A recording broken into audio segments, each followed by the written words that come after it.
Smoke and Snow Season 2 Episode 11, A Castle of Ice and Blood. It has been several days since the heroes returned from the moor, bearing word of the vampiric threat lurking in the frozen mountains to the north. Spurred on by the fate of his beloved, Brock has sent out a call to his people, and as the days passed, slowly at first, but then in greater numbers, Ice Walkers from various tribes across the land began to gather. Few in number at first, they eventually form a huge horde of over 200 men surrounding New Zealand. The heroes have travelled across the land, leading this ragtag, raucous and violently brutal horde of barbarians in their wake. They've passed through the lands of various different peoples, the Leng, etc., on their way, before entering the strange land of Drakovia, a mist-shrouded place of tall, withered trees and small villages, a land where the fields, the drudgery work of everyday life appears to be done by the dead. It seems to be accepted by the local people who, as peasants in this faux medieval world in which we inhabit, seem to have fairly easy lives. Much of the hard labour, the ploughing, the sowing, stuff like that, is done by walking corpses. And this appears to be regarded as nothing particularly unusual by the local people. But your eyes are set on your goals, so you don't have time to linger in these villages. You continue towards your destination, the foreboding dark tower of Castle Blut. A huge dark castle, imposing as it juts into the sky from the frozen peaks of the Black Spine Mountains. The castle itself almost seems to be part of the landscape, frozen, locked into it, so that in some cases it's difficult to tell where the mountain begins and the castle itself ends. You make your way up through a series of narrow, winding pathways until you find yourself standing on the edge of a deep chasm that cuts through the mountain like a jagged wound. In front of you, a large, dark wooden drawbridge lies across the chasm, open as though you are expected. Beyond it, you see through the open portcullis of the castle a blue-white flagstoned walkway stretching into the castle interior proper.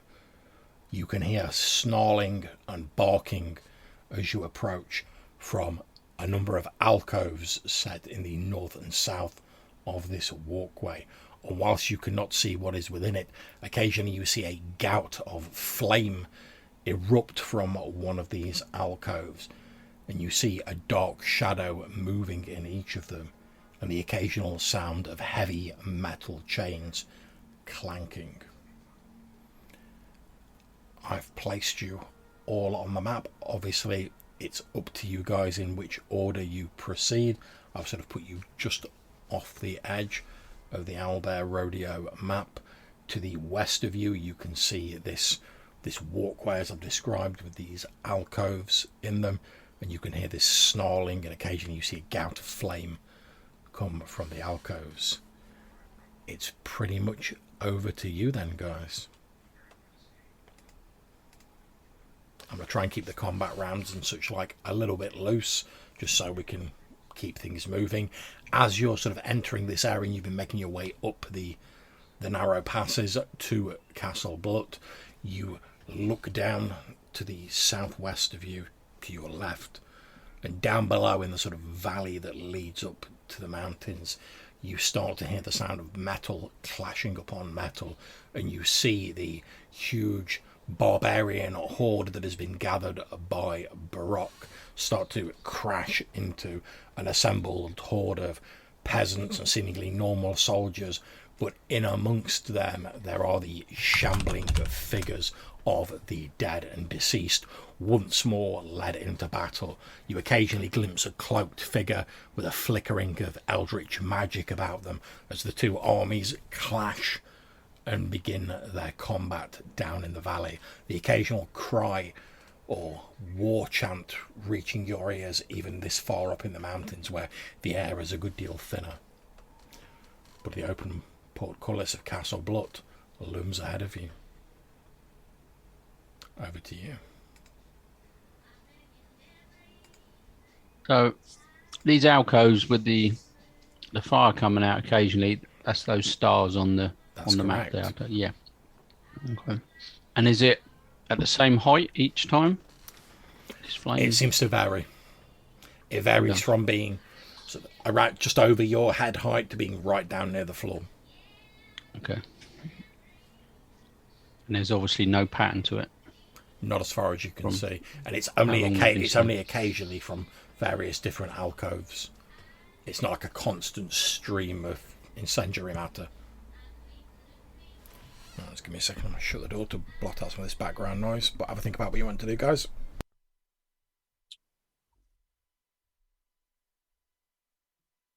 Did we hire retainers? No. Away team it is. We hired probably killed all the retainers. So what's the plan, guys? I think we should turn the tanks in first. And obviously, I've just dropped your tokens there. We're not in strict combat rounds. I'm probably going to play a bit loose with that. So each square is 5 foot, as is the normal.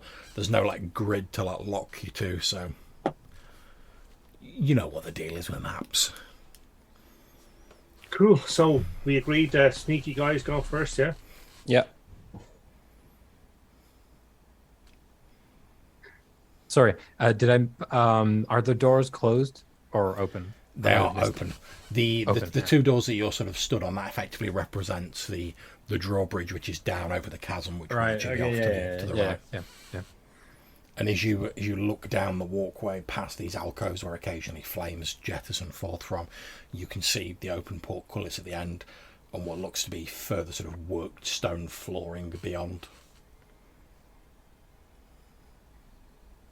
you think your shield would hold up to this fire if it come out, Malcolm? I don't know. I presume it's not just normal fire, right? It's difficult to tell. It's just like a gout of flame. And occasionally, as I said, you hear like a sort of a snuffling and a growling sound from inside these alcoves. And occasionally you catch a glimpse of like large shadows in these alcoves. Okay, so I will go in towards the first alcove. Okay. And I guess what I want to do is try and peek into the alcove and see what I can see. Okay, roll me a d6. Let's tell me what you get. 1. Okay, you peer into the first alcove, sort of peeping around the corner, and as you look into it, you see a monstrous hound, dark as pitch, the size of a small pony. It appears to be chained to the floor by a large, heavy-duty metal chain that clanks as it sort of moves and thrashes against its bonds. As it moves, occasionally as it breathes out, a small gout of flames emanates from its slavering maw. Okay. And if I look opposite, do I see another one? Yeah. Okay. Did it notice me? It doesn't appear to have done, no. Okay. It seems to be more sort of intent on like struggling against its chain and sort of stuff like that. Okay. And does it look like there's enough movement on its chain that it could get out of the alcove? You don't really have a great deal of time to sort of assess it because you sort of peep around the corner, but you think there's a good length of chain there. So while you expect that if if you went into the castle or you withdrew beyond the drawbridge, it probably wouldn't be able to follow you. There's probably enough length on there that, you know, it could get some distance out of the alcove. Okay. And sorry, does it look like a hellhound, or is it like a statuesque, or is it? I suppose if you think that like a large sort of pony-sized black dog that breathes fire might be called a hellhound, that's an apt description. Okay, so but it is a creature and not like a statue or a construct, or it is a creature. Yeah. Okay. I'll just put some tokens on there. See.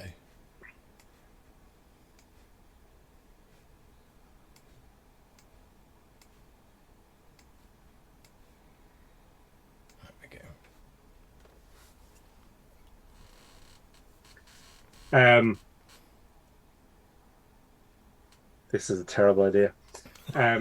All the best ideas start like that. Would like to approach the creature with some food. Oh, I see where you're going. I can't get it to be friendly to me. But I want to try and do it in such a way that the opposite one can't see me. Okay. Hellhound Whisperer. You're going to have to refresh my memory on the rules for this, but I do remember this is a thing. I think it's basically 2d6 plus my charisma. It's the reaction roll, isn't it? Yeah. Yeah. So let me just pull out the rules quickly. Yeah, I've got the reaction table here. No, I don't think it gets a reaction. I think it's just no. I mean on the your roll is on the sort of normal monster reaction table, and if you get a friendly result, then you've done your thing. I believe is how it works. Okay, so the hunter must approach the animal in a peaceful manner. The referee makes a reaction roll with a +1 bonus and a character's normal charisma modifier. If the result is 8 or greater, the animal becomes the hunter's companion. Yeah. Okay. So 2d6 plus 1, and I guess you can roll or I can roll. Okay, I'll roll for that. So let's see how we go. Oh, it's only a 2. Oh. Okay. So, which one do you move yourself in front of which one you're gonna like offer the food to? You like a bit of jerky or whatever. Okay. Or my arm, as it turns out. Well, yeah. Okay. So, as you move forward, attempting to sort of ingratiate yourself, speaking a non-threatening manner, soft voice, offering food, etc., the creature at first seems receptive. And too late, you notice what appears to be a spark of evil intelligence behind its fiery red eyes, and it suddenly lunges forward with incredible speed despite its size. You hear the chain, you briefly have a moment to register the chain sort of rattling as it moves forward, and then it throws itself bodily at you. What is your AC? 20. Okay, so it's on a +6. Okay, so it has hit you, and its damage is a mighty 1d6. Okay, you take 4 hit points of damage as this huge sort of hellhound, as you've called it, leaps forward, and its jaw literally clamps onto your arm, almost engulfing your forearm. And it's small consolation, I suppose, but as you sort of look at it, the chain trailing out behind it, you think that like you briefly, it's odd how your mind sort of disassociates itself from the pain in your arm, but you have time to note that you think the chain's about 15 feet long, so it'll only be able to like move about 15 feet. Okay. And it's like set into like a thick wrought iron sort of fixture at the base of the alcove. Okay. So I guess I need to pull back outside the door so that I want to pull back as far as I can so that it can't get me. Okay, make a strength check because it has grabbed your arm. Okay. My strength is 13, so that's under, so that's a pass. Yep, you managed to wrench your arm out of this thing's grasp, and you managed to fall back. Okay, Brock, what are you doing? Does this thing come in? Is it coming out of the alcove to the point where I see it and I can? Yeah, effectively be about there. Can I take a swing of it? Yeah, go for it. Sort of approaches Malcolm or tries to Give chase. Oh, that's definitely a miss, I should imagine.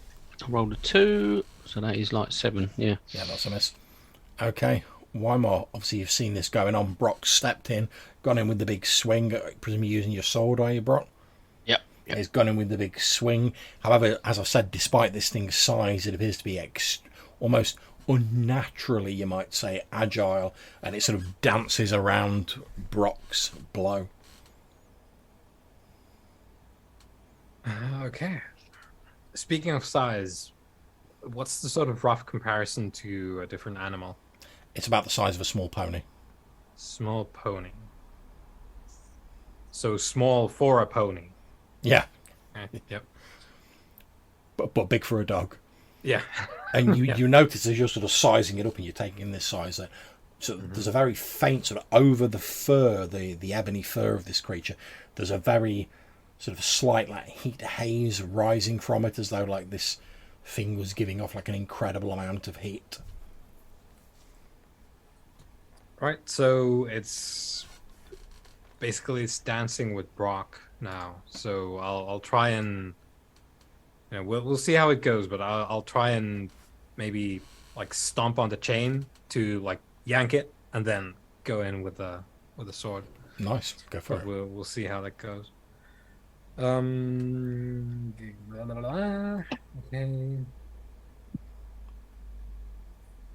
Right. Okay, I've got that.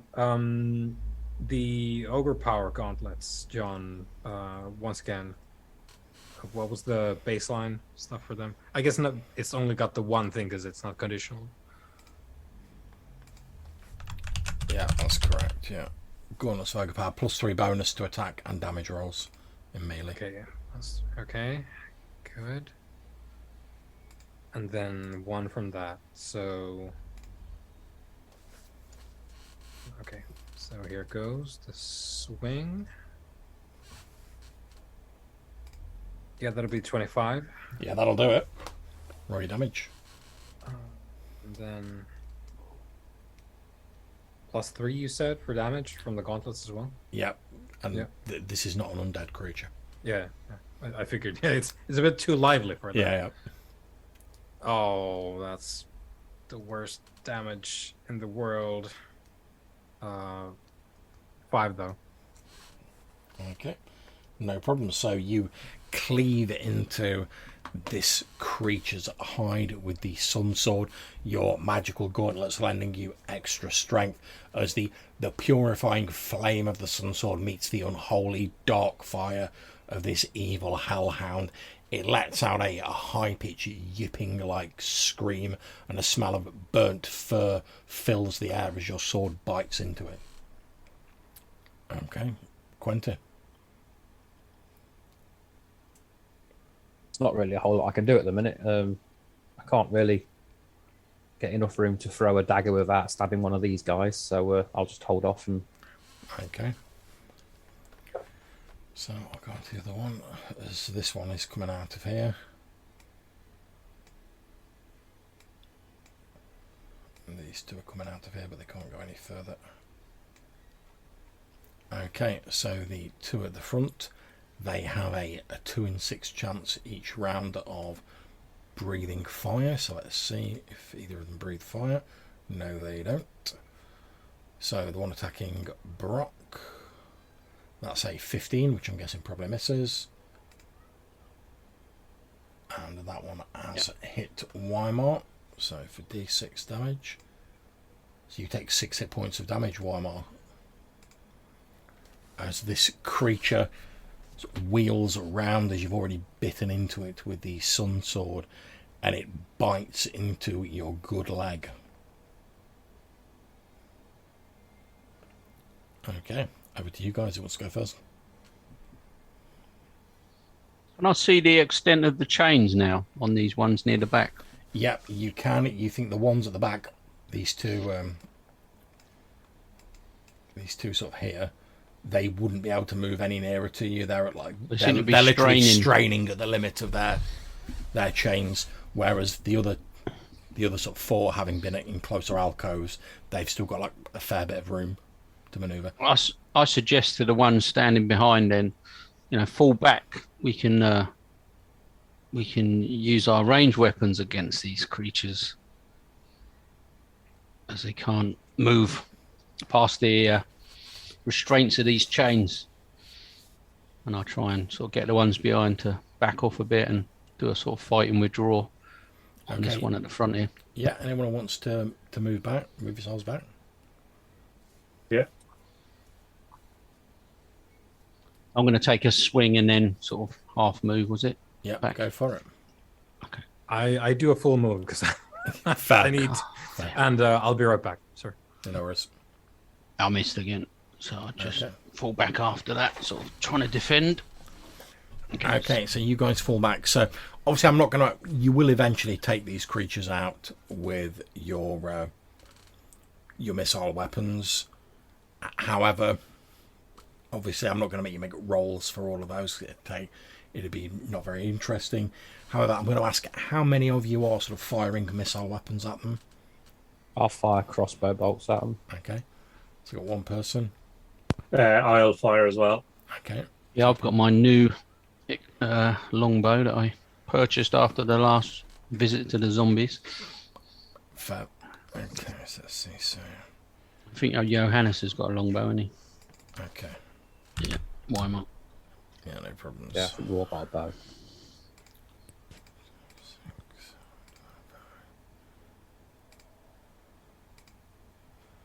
Okay, so what I'm going to say is, effectively, in order to kill these creatures, it's going to take you, between you all, it's going to take a combination of like 30 arrows or bolts in total. So how you guys want to deduct those from your ammunition is down to you. But that's basically how much resources you've had to put in to like standing there and like firing at these things, because you will eventually kill them.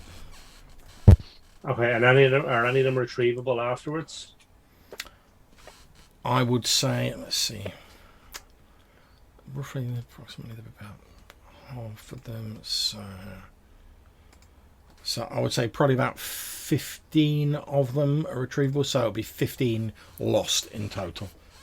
Okay, so I can just take them out of my stock. That's fine. Yeah, that's absolutely fine. So I will take these tokens off. Like I say, it takes you a fair old while because these things are obviously a lot more resilient than your average hound, and they're sort of straining at their chains and breathing gouts of fire. But as you guys had rightfully surmised, they're on these like 15-foot chains. They can't go any further. And obviously they're sort of brief gouts of fire. It's not like a sustained like dragon breath sort of deal, so they don't really reach a great deal of distance. So it probably takes you a good maybe 10-15 minutes of just constantly pelting these hellish hounds with crossbow bolts, arrows, etc. But in the end, the last one of them does fall to the ground with a loud thump and the clattering of heavy metal chains. And then I should look down. Was it to the west? To sort of just have a glance at the sort of the battle that's going on.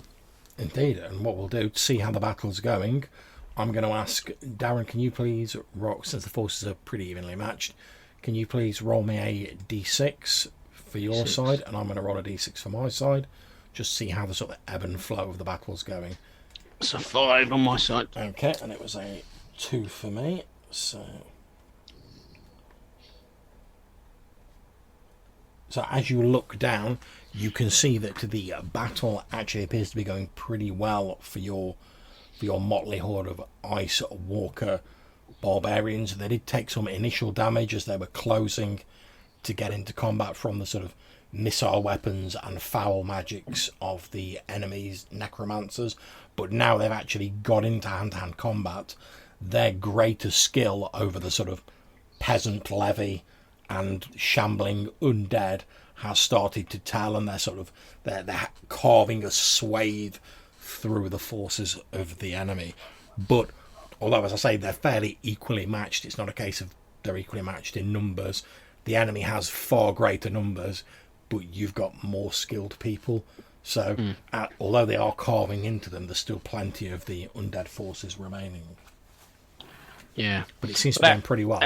Yeah, that gives me a bit of confidence that, you know, I can sort of leave them to it almost, and I'm not deserting them in their hour of need. So, with that, Brock's going to sort of step back into the corridors and get level with the first where these alcoves were and just check if it looks safe now. Yeah, it appears so. If you don't see anything untoward, let's say you look into the alcove, you see the heavy metal fixtures that these chains are still attached to, and obviously you're sort of stepping over the bodies of these now deceased hellhounds, these huge dark-furred hounds with this vaguely sulphurous smell, and still the sort of slight heat haze wafting off them, although that's steadily dissipating and now they are dead. Okay, then I shall continue up this same side until we get up to the doorway. Okay, not a problem. Is there anything interesting in the alcoves as we're walking past?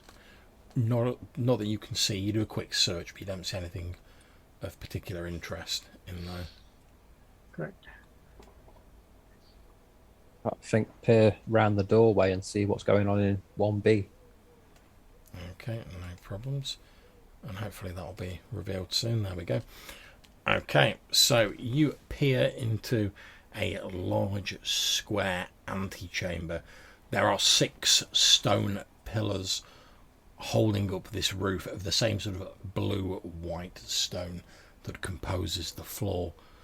On the 2 pillars nearest to you and the 2 that are furthest away from you, you can see they appear to have skeletons chained to them, and a sort of icy cold mist appears to play around the bones that are chained to the pillars. And I'll just quickly mark the ones that I've got. I'll bet you 1,000,000 gold that those skeletons are going to come to life. You got the funds to back that up. Well, I will have one finishing here, yeah. It's riding high on that pirate gold, mate. That's And obviously around the outside of the chamber, as you peer in, you can see there are 5 doors, not counting the one that you're entering through. How are the skeletons chained? Are they like hands held up, or? Indeed, it appears as though there are manacles around their feet, which are attached to the base of the pillar, and there are manacles around their hands, sort of stretching, almost like crucifying them to the pillar, and chains stretch up to the very top fixture of the pillar, sort of fixed into the roof, basically. Is there any markings on the pillar? Not as far as you can see. Although you do notice as you look at them, there is a slightly unsettling sort of pinkish tinge to the stone, as though perhaps these people were sort of killed on the pillar and their blood has almost soaked into the stone. I'm going to pop the magic detecting spectacles on and have a quick look. If you remember, you no longer have the magic detecting Oh, we've damaged them. spectacles. Indeed. They got smashed up, didn't they? Well, it's definitely magic. Brock, it's magic. Is this an archway, did you say, John, or is it a doorway with a door in? Just an archway? Just an archway, yeah. Yeah. Okay. Well, I'm going to step in.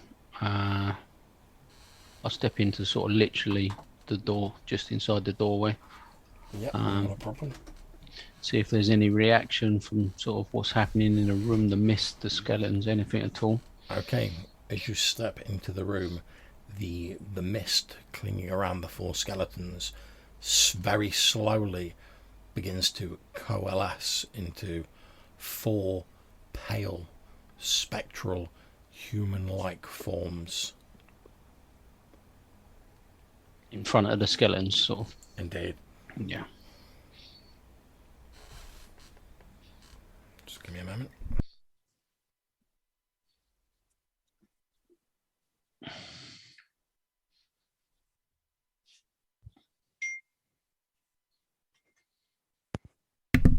Okay, you've got a bit of time to react.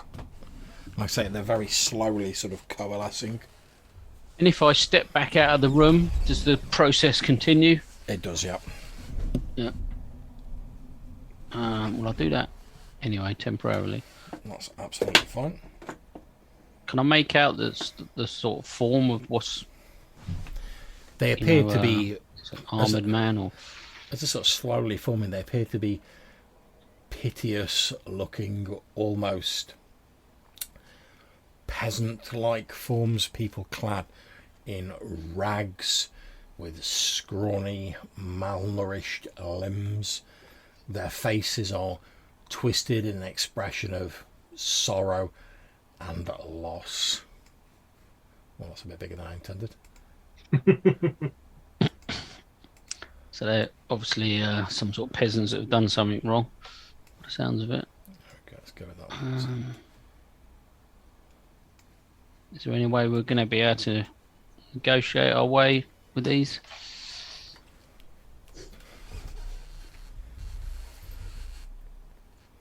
Obviously, they're still in the process of being formed. If they're anything like the crypt we encountered with that ghost, it's going to be a pain in the arse. I mean, we could try and get through one of the doors before they form, but... If you're going to do that, you'll have to be quick. Yeah, You've I'll probably got a tell few you what then. moments. Pick a door. My bottom right. Okay. Is it open? I guess It is not. indeed. Oh. You open the As door. soon as Quentin goes in there, I'll follow him in case it gets ugly. Okay, not a problem. So you sprint across the chamber, all of you, while these figures are forming. As they're sort of getting, they're still translucent, but as they're becoming more solid, a low sort of keening wail begins to emanate from them. Quentin, you're the first to get through this door into what appears to be a small sort of circular tower, for want of a better term. There is a stone staircase in the centre of the chamber which leads both up and down. And if we'll close the door behind us, but whether that'll make any difference, we'll have to wait and see. It's a sturdy wooden door, but I say these are phantasmal sort of ghost-like creatures. So whether it'll make any difference, you don't know. Do we wait to see if they come through, or do we just push on? Let's just bugger off. So up or down then? How many floors does the castle have? Can we tell from outside? You're guesstimating, but you would say there's probably at least 3 floors going up. Going down, you don't know, because you're at the ground floor already. So, Well, I'm guessing down's going to lead to darkness, dungeons. Up's going to lead to the nobility. Oh, let's go up then. okay, so you're all heading up the stone staircase, are you? Yes. Yep. Okay, not a problem. I will move you to the next map. I'm going to hang at the back temporarily, just in case any of these things come through the door and Okay, give chase. no problem at all.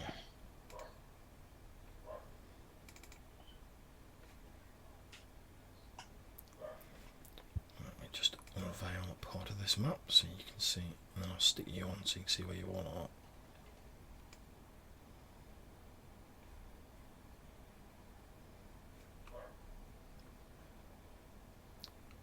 He says quickly when it What kicks time in. of day is it?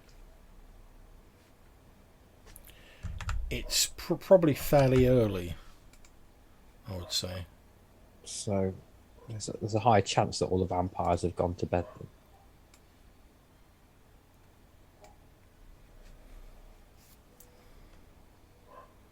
Because last time we saw a vampire touch sunlight, it didn't work out very well for the vampire. That's very true. Okay, right, I'm just going to pop you guys onto this map.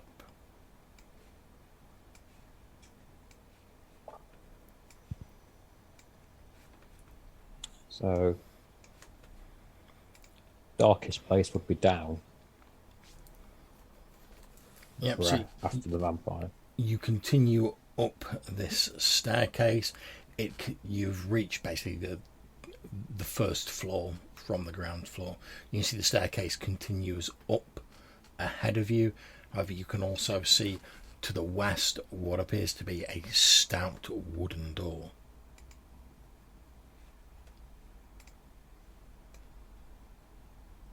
Is there any sound of the wailing getting closer? Make me a listen at doors check. Whatever it's called, I forget. You know the one. Okay, I do. So it is a.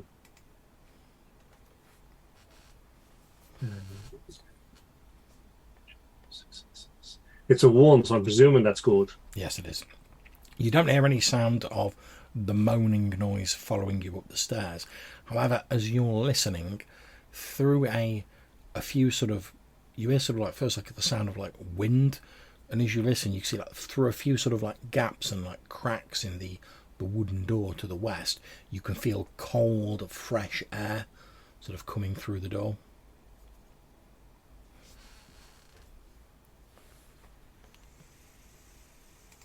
Okay, so I'll just tell the others that I can feel air, cold, fresh air through the door. Okay. Oh, let's let some sunlight in and keep letting sunlight in. Yeah, try and open the door. Yeah, absolutely fine, not a problem. So you open the door, and beyond it you see that the walkway that you're looking out onto, which is sort of here, is actually open to the air.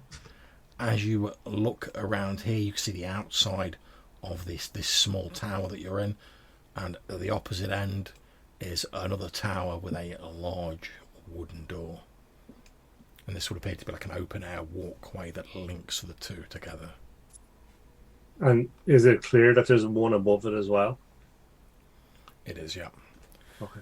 And as you look around, you can see that the sort of edges of this walkway are marked with an ornate gold and silver balustrade, or sort of handholds. There's numerous sort of gold and silver posts with like a chain running between them, made of various precious metals, sort of lining the edge of the walkway.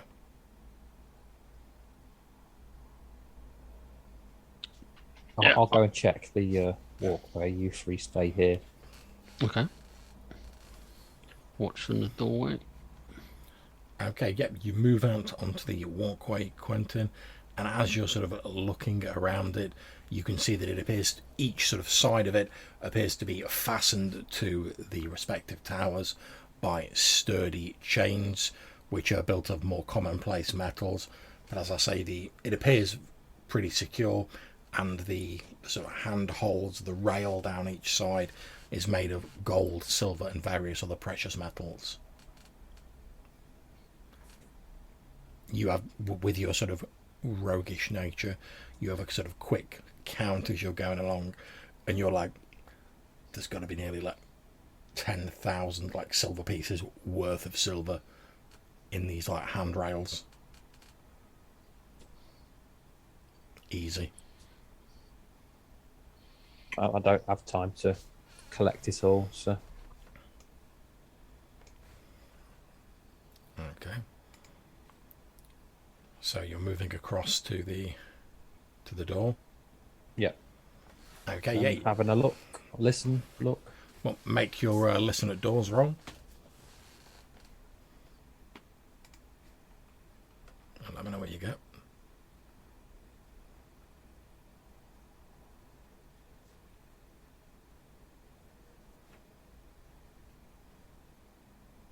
I got 3, so that's a fail.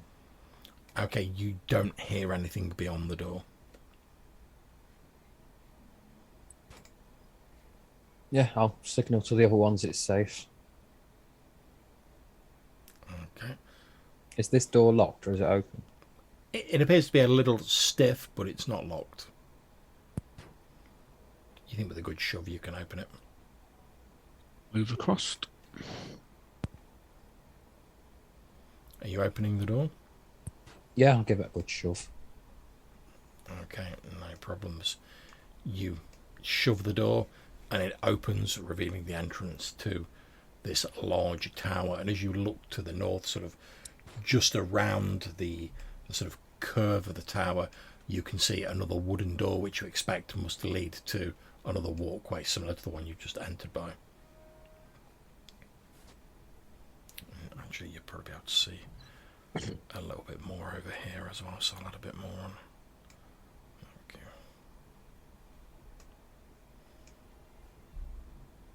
Are these just standard pillars? They are, support pillars, or have they got any kind of body attached to them? They don't appear to have any bodies attached to them, no.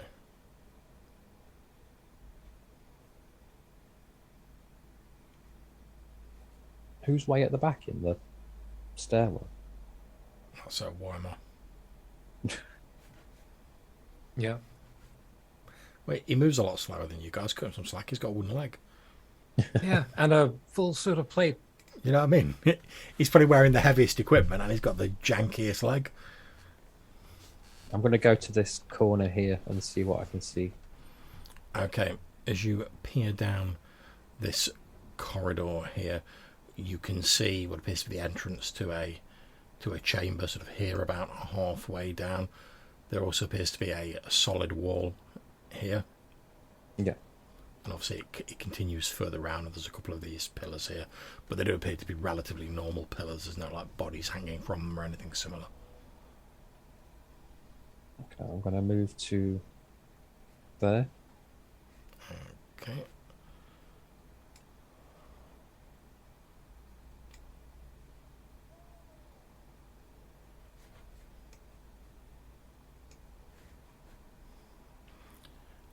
Okay, so as you move around, you see, as you look into what appears to be a larger, more open area of the tower, there is double doors in the western wall, another set of these two pillars in the far wall, and there is what appears to be a staircase in the middle of the room. Is that going up or down or both directions? As you look at it, it actually doesn't appear to be going anywhere. It doesn't appear to be heading down or up. It's just like a staircase just sat there. Like maybe they were building a staircase and like they never finished it, or maybe it's just like a sculptural piece, you're not sure. But you do notice that on either side of this staircase are what appear to be two pools of water. And I'll use my incredibly basic artistic skills to quickly just like draw those in for you.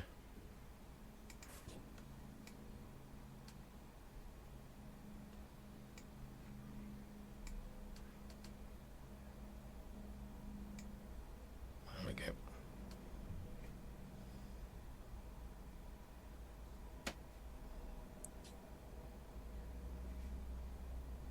If I go to here and look into 2C. Yep. You peer into it, you see what appears to be an empty semi-spherical chamber with 4 pillars in it, again made out of the same stone, but nothing remarkable about them. They just appear to be here as structural support. That's good then. Okay, so Brock, what are you up to while this is going on? Basically watching his back as he sort of creeps around, just in case anything appears after seeing those ghostly images or spectral sort of things. I'm expecting literally anything to sort of walk through a wall or anything to appear from behind a pillar or something. So I'm basically watching Quentin's back while he's sort of sneaking around. Okay, no problem at all. What about yourselves, Malcolm and Weimar? I'm just kind of waiting on the pathway, kind of watching our back and listening out for anything going wrong. Okay, not a problem. At this point, I'm going to ask Brock, can you roll me another d6 for the progress of the battle? I'm on a 3. So, okay, so Malcolm and Weimar, as you're stood on the sort of open air balcony, and also you can look over the sides and you can see down into the valley where this pitched battle is taking place. You can see that although the barbarian horde appear to have sort of bitten deep into the main force of the undead, and their greater skill at arms was starting to show, the sheer weight of numbers of the undead forces and the magical support and the sort of fearful, spectral, life-draining undead they have has slowly started to turn the tide, and the barbarian horde have started to like get encircled by the greater numbers of the undead, and you can see they're sort of gradually getting like pressed in as the undead army is surrounding them. Obviously you're seeing this from a sort of an aerial viewpoint that's happening some distance away.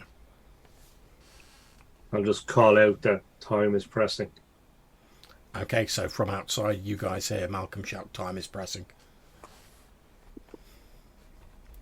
Okay, what's next, guys? I'm going to move to the double doors now. Okay, not a problem. You move over to the double doors. Again, they don't appear to be locked. They just appear to be sort of a little stiff, basically. I'm just going to give it a bash. Okay, no problems. You push the double doors open, and it appears to open out onto a large balcony around the outside of this tower, again with these precious metal sort of handrails, and as you peer out you can see the battle playing out in the valley below, as I've just described to Malcolm and Weimar. As the doors open, the sort of shouts from far down below and the clash of steel flood in. Okay. Well, I should just leave the door open and then go around to the other. Okay, not a problem. You move around to the other open air balcony, and since this from what you've seen so far, this castle appears to be built on like fairly sort of symmetrical sort of construction techniques, you see another open air balcony stretching out ahead of you with a door at the end of it, and you can make out, I'll just make this visible now, you should be able to see it from the outside and work out what it is. You can see another sort of small tower. Yep. Well, we know there's something down in 2F, so I'll shout out this way. Did the tower continue up the staircase? Up and down. Yeah. Okay. So what's the plan, guys? I think we should, given these towers are mainly empty, we should just go down. Down back to the ground level at 2G, you mean? Well, I'll just keep going down, yeah.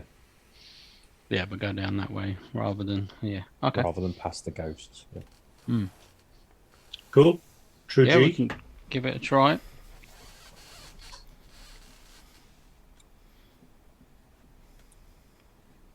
Okay, Quentin, roll me a d6.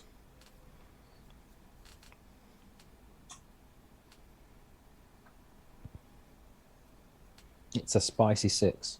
Okay, you've put your hand on the door, you're just about to push it open when you notice that the door feels a little cold to the touch, and you're just sort of like, oh, yeah, it causes you to pause, that's a bit strange. I mean, obviously it's cold all around, but this doorway feels noticeably colder, to the point where, like, you've almost got that sort of like tingling, like pre-frost burn feeling in your hands. You quickly pull your hand away, and you're just about to turn around and mention it to the others when you hear the sound of something moving beyond the door. Ooh. Okay, there's something moving behind this very cold door.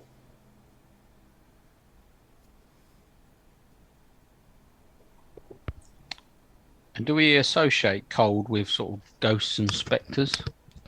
It is known. Encountered? It is known in myth and legend, and certainly your people would know this, that the spirits of the unquiet dead, one of the signs of their approach is a is a drop in temperature in the surrounding areas, as well as strange noises. I'll gesture Quentin back from the door in case something comes through. And indeed, as you say that, sort of Quentin jumping back just in the nick of time, a spectral humanoid figure clad in rags emerges through the door, its face twisted in a mask of Edvard Munkian horror, its hands held out as it sort of goes like that slowly, just in the space that Quentin was in a few moments earlier, as he sort of skips back out of reach of it, and it sort of carries on drifting forwards as you sort of step round Quentin Brock. It appears to have no weapons, just like spectral rags flowing as though in an unseen and unfelt breeze. And as it sort of continues to get slowly closer to you, you feel like goose pimples start to break out on your flesh. The temperature of this whole area starts to drop. And you notice that it appears to make no noise whatsoever as it moves, even though its face is like contorted as though it's screaming. No sound escapes its ghastly visage. Well, I would react in the only way that I know, really, and I'd take a swing towards it to see if I can disperse this spirit in some way. Okay, go for it. Wow. Our highest roll so far is a 2. I'm afraid that's not going to be enough, unsurprisingly. Okay, 2, so a 1 and a 1. you swing your sword at it, and you sever a few sort of wisps of these phantasmal sort of flowing robes, and as they break off, they seem to disperse like a morning mist and just disperse and disappear into vapour, as though once detached from the creature itself, they can no longer exist separately, as though they're a part of it. Okay, next nearest person, Quentin. I'm going to throw a vial of holy water Nice. at the stonework behind it Okay, so what's your aim in doing this? to get the holy water to spray down on it. Right, okay, so you are literally trying to hit it, but you're just trying to like, bounce it off the wall, basically. Yeah. Yeah, that's absolutely fine. It's only you've only got to get a difficulty 10 on your ranged attack roll because you're just trying to hit the wall. Okay. Rain.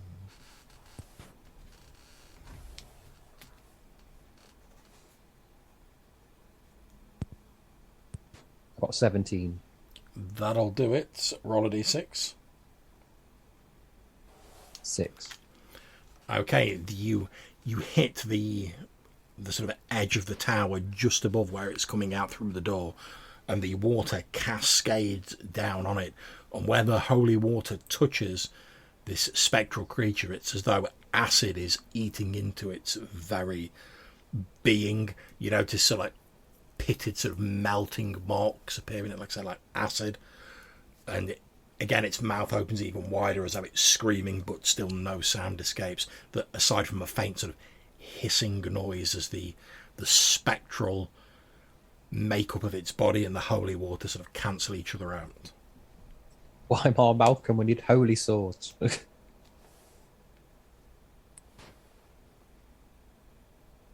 Is there room to maneuver? Not really on this. It's only like 5 feet wide, this walkway. I'd say you could possibly, if you moved like adjacent to someone, so let's say you moved up to Quentin, the two of you could switch places, but you wouldn't just be able to like bull rush past him and Brock. You'd need to sort of switch places with Quentin, then next round switch places with Brock, because you're having to sort of like squeeze past each other, which while you're being attacked is not particularly easy. Okay. Coming through.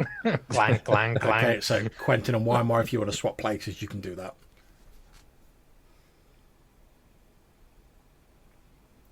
Okay, so Weimar moves forward and him and Quentin sort of like edge past each other. Malcolm, what are you doing?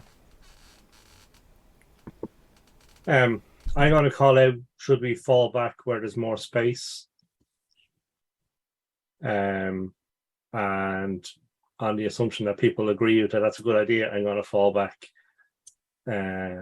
to here so I can get it when it comes in the door. Okay, not a problem. So with the player character's turn gone, it's now on to the monsters. And as you watch, a second spectral figure emerges through the door, and it actually it doesn't really seem to step, it seems to like glide. It glides over the edge of this walkway, appearing to not be bothered by gravity in the least, and it moves up to here as it basically flows through the air and then seemingly sort of like rejoins the walkway. Obviously it's not going to be able to attack this round, however the one that's in front of Baroque is going to be able to. So let me make a quick roll for that. And that is a mighty 4. So as this spectral creature sort of flails at you with its spectral talons, Brock, you basically just sort of like wheel back and sway dangerously on this walkway, relying on your barbarian reflexes to keep you steady. You deftly avoid its clumsy undead swipes at you. Okay, over to you guys. So if I make a attack at it, would I actually be able to move through it? You could certainly try that. You've seen that it can pass through solid objects. You don't know if you'd be able to move through it, and if you could, you don't know what effect that would have on you. Okay. Because you're effectively plunging through an evil spirit, as far as you would probably see it. Yeah. But you could try it. I'll make an attack first. Okay. Anyway, so I'm going to try and attack it. That is a 14. Okay, that is not enough, I'm afraid. Okay. And then I'm not going to try and go straight through the middle of it. We're going to try and get past it, sort of round it, or touch it as little as possible. We'll get through it so that we can sort of attack it from either side. Okay, not a problem. Can you make me a save versus spells, please? Spells. Let's just roll first. Oh, Jesus. These ones. Well, that's definitely a foul. I don't know what I need. No, you need to get above your save. So I was just looking at I needed a 9. Yeah, foul, definitely. Okay, no problem. So let me just move that to there. So as Brock plunges forwards, trying to go around this creature to sort of get to the door, he gets his hand on the door to the tower, and then as you watch, this mist that forms up this creature seems to flow it into Brock through like his nostrils and his mouth. Brock turns round to face you, still holding his sword, and you see his eyes are a sort of solid dead white colour. Brock, you have now been possessed by this evil spirit.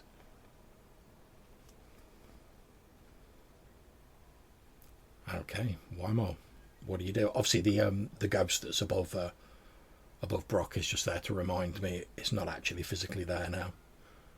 But what do you do, Wymo? As you look over your shoulder, you can see that the second spirit is behind Quentin and sort of like moving towards him. And obviously, you've just seen Brock turn round, his eyes white, and this dead blank expression on his face, still holding this sword in his muscular hands. Well, I'll hold up the sun sword and think at it. How do you cast out spirits other than killing the vessel? It's like, well, do you have any holy water on you or anything? That'd probably do the job. You hear in your head. Swing. Yeah, let's go to town. So, what would be the difficulty in me bull rushing Brock and trying to just like grab him and smash holy water on him? I would say it would be a melee attack, but the difficulty is only 10 because you're not trying to like stab him in a vital area. You're just literally trying to make contact and splatter the water. So spray things on him. So I'll move you up. Okay. 18 plus stuff. That'll do. Okay, so can you roll me a d6? And this is for damage to the spirit, obviously. Yeah. 4. Okay, so as you basically palm this vial of holy water onto him, it splinters, the water sprays out. You briefly see this ghostly figure, again its face cast in this screaming expression, as though it's literally like thrown backwards out of Brock, and it disappears beyond the door. Brock, obviously you would have seen everything that was going on and be aware of what was going on while you were possessed, but you suddenly feel your control of your body return to you as Weimar's actions cast out this unclean spirit from your body. Sorry about the glass. Yeah, I'll spit that out. Yeah. It's like, good to be where I was raised, we eat glass for breakfast. That foul spirit took hold temporarily. Okay. Quentin, you've got another of these foul spirits behind you on the walkway. I've also got some more holy water, so I'm going to Indeed. drink some holy water. Nice. And then spray it at its face. Love it. Okay, so I am going to ask you for a ranged attack roll. Again, it's only going to be difficulty 10, though, because you're literally just going...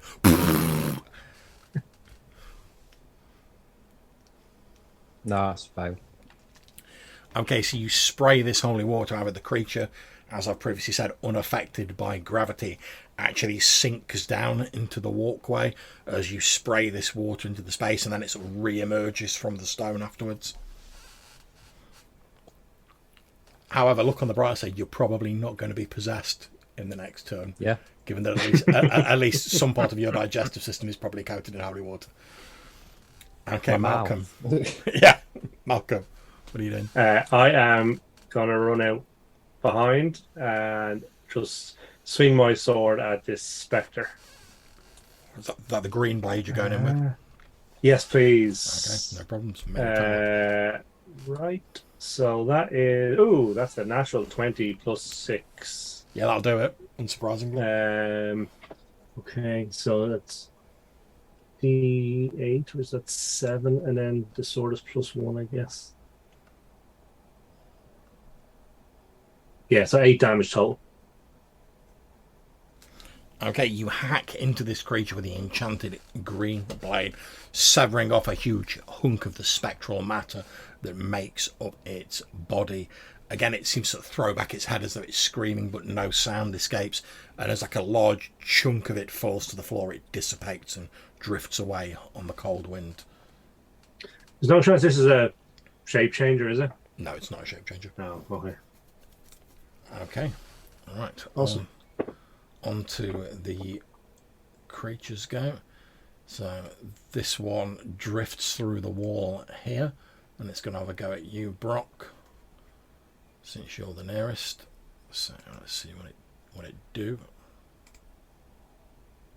It's not doing anything with that. So again, it flails at you, but you manage to deftly avoid it, perhaps clued into its movements from having very briefly shared your body with it. Then the one here, I'm going to roll a d6. If it's a 1 to 3, it's going to attack Malcolm. Otherwise, it's Quentin. Okay, so it's Malcolm.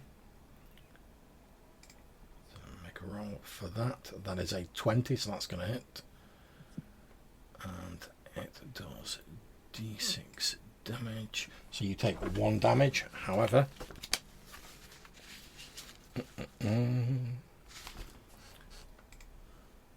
you also lose 2 points of constitution as you feel the cold, undeathly nature of this creature seem to sap your life force away. Sorry, 1 hit point as well as the 2 con, was it? Yeah, 1 hit point and 2 con, that's correct. Yeah. Perfect, yeah. Luckily for you, as it flailed at you, sort of like threw yourself back, and like just the very edge of its claws seemed to pass like a centimetre into your chest, but you felt as though like sort of icy fingertips were like dragging themselves across the surface of your very heart. Okay, back over to you guys. Brock and Weimar, what do? I'm certainly going to take another swing at it. I feel that after that experience that I can make contact with it. Try and dismiss it. Oh, 22.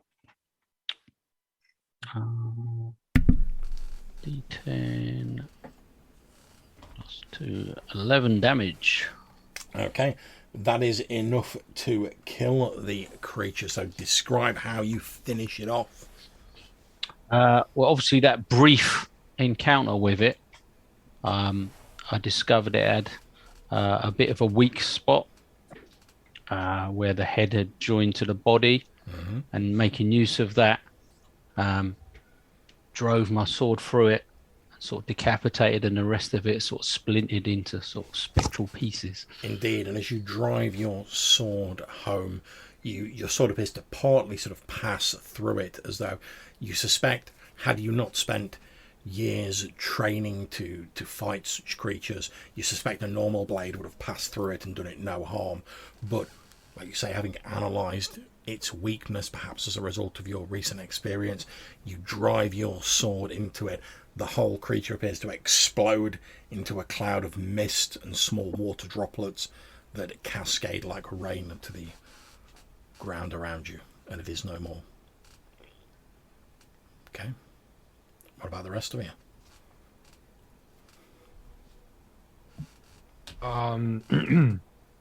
I'll try and squeeze past Brock if Brock is amenable to swapping. Yeah.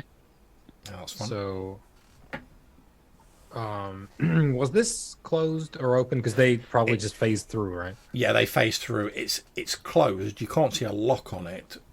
Brock had basically just got to it and put his hand on it, and likewise Quentin had just put his hand on it when all this kicked off, so it's not actually been opened yet. Yeah, so squeeze past and then put the shoulder to it. Trying to open it. You smash your shoulder into it. The door flies open, and in the small tower beyond, you see stairs again heading up and down, made out of the same type of blue-white stone. You also see, so that in the chamber there are two what appear to be dead bodies lying on the ground, clad as though they might once have been adventurers themselves. You can see gold, what appear to be gold and gems falling out of two large backpacks, one lying by each of the bodies. If I still have enough movement, I would step inside just to hear. That's absolutely fine. Sun sword into the skull. I presume it's skeletal. Yes, it is. You drive the sword into the skull and it shatters it into innumerable pieces, and a small waft of dust drifts up. Yep. I'm eyeing the further corpse with a dark glint to the eye. With dark intent. Mm-hmm. Okay, no problems. So, Quentin and Malcolm, what about yourselves? I'm going to take a step back. Mm-hmm. And then I'm going to throw my last vial of holy water at the bloody thing. Okay, again, it's only difficulty 10. She's just trying to splash water on it. 12. Okay, roll your d6. 1. Okay, so it only gets caught by a tiny splash of the water. Unfortunately, the majority of it going on Malcolm. But the bit that does, obviously doesn't do any harm to Malcolm, but the bit that does hit the creature does appear to abrade or like dissolve the edges of some of its wrappings. Okay, Malcolm. So I will attack it now with my green blade. Okay, you will get a +2 bonus because you are covered in holy water. Okay, well, I have to tell it that that won't be enough. I need like a +8 bonus to have any chance of hitting him after that roll. Right, okay, no problem. So perhaps being wary of you because of the fact you're covered in holy water, it sort of drifts out of the way of you, moving sort of into the space that was previously occupied by Quentin. It sort of flows backwards out of the way of you as you move forward trying to deal with it. Okay, so if that's you guys all gone, I'm going to roll for this creature. It's going to go for Quentin, because he's the one like doling out the holy death. Alright. So that is a hit. So you take 4 hit points of damage, and also you lose 2 constitution points.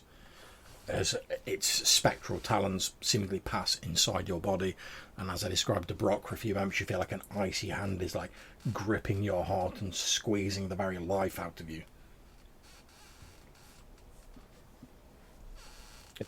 Okay, back to you guys again. Weimar, what are you doing? Step over here. Sun sword to the skull. Yeah, that doesn't even take an action. You just like and smash the skull. Not a problem. So as you've moved between the two, just to describe let's say there's a backpack by each of them. The one you were stood by previously, it appeared to have like a few gems in it, and there appeared to be like a load of like rolled up scrolls of parchment that had sort of fallen out of this half rotted backpack. The one that you're by now, it appears to be largely like silver and gold coins and a couple of gems. It looks as though this figure's wearing like the remnants of armor and maybe has like a weapon on it, but it's long since rusted to uselessness. So the scrolls were sort of intact enough that they might be like legible. Yeah, seemingly so. On this one. So I'll walk back, and I guess I'll use my action to. I won't stand at the door, but I'll be like by the corpse, and I'll get one of the scrolls and just look at it. Okay, not a problem. You open the scroll, and it appears to be covered in various arcane. So you open the first one you come to. Roll me a d6.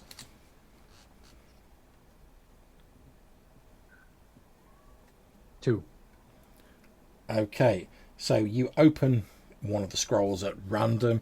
It appears to be covered in like arcane sigils in some sort of strange language that you don't understand. One thing that does jump out at you though is that halfway down this scroll, sort of in between the lines of arcane writing, is what appears to be a crude drawing of perhaps like some sort of serpent or a snake. Okay. I'll scoop up the skulls. Okay, not a problem. So you now have 5 scrolls.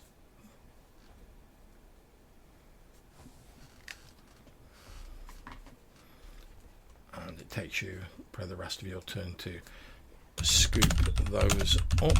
So I'm just going to check to make doubly sure that random people can't read scrolls. So let me just have a look.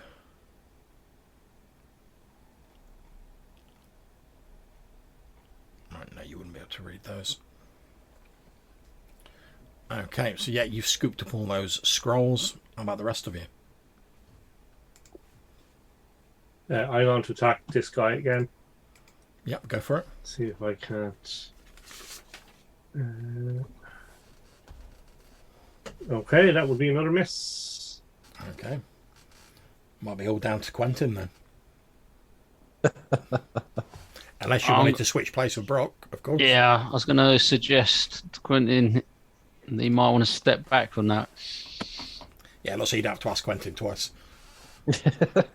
All right, before I ask. So I'm imagining Quentin sort of like darts through your legs as you're like... As he turns to say to Quentin, do you want to move over? It's like, okay, yeah. Quentin's gone. Yeah. Okay. I shall try the same move that I did on the previous ghost. Go for so that'd be 22. Yeah, I assume that's a hit. That is 5 damage. Okay, describe again how you dispatch this creature. Well, it's going to be exactly the same routine, but this time catching it from behind as it's facing Malcolm. So yeah, doing the same maneuver and ploughing the sword through the weak point that he's now perfected. So as Quentin darts out of the way and you thunder along the walkway, it's shaking slightly as you move. The creature slowly, in this sort of flowing sort of state that it seems to occupy, turns around. As it does, you drive your sword directly into the centre of it, and again it emits a silent howl of pain or perhaps rage and bursts apart into this mist. Droplets of water cascading down either side of the walkway.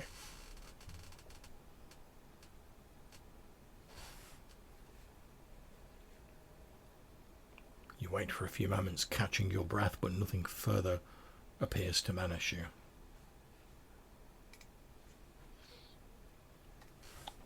Yeah, I checked with the others that they seem all right after this encounter and being touched by this creature, and then head through to see where Weimar went. Okay, yeah, obviously feel free to move yourselves. We're not in combat rounds now. You head into the tower where Weimar is, and you can see he's like, so you see the two bodies that I've described. Their skulls are now caved in by the sun sword. Weimar's just like scooping up these scrolls. You will have also by now, Weimar had the chance to scoop up a couple of large gems. Each of them, Quentin will happily tell you, is worth about 500 gold pieces. Malcolm, do you want to put them on the tally? Yes. How many is there? Okay. A couple. Yeah, there's two gems, each worth 500 gold pieces in the backpack that Weimar's looking at. And Quentin, as you head over to the other body, and like I say, you see a similar rotted backpack. There is 5,000 silver pieces, 1,000 gold pieces, and a couple of gems, one worth 10 gold pieces and one worth 50 gold pieces.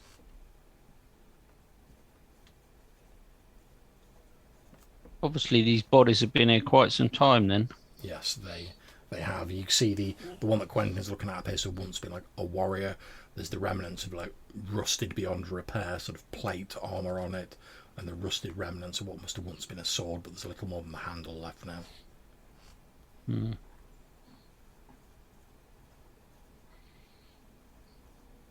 Cool. So we'll gather all that up. Yeah, no problem at all. As I said, there's a staircase in the centre which leads both up and down.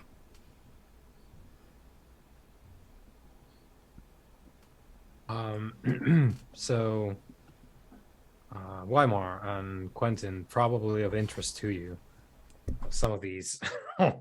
Show them the scrolls. Like, as you can see,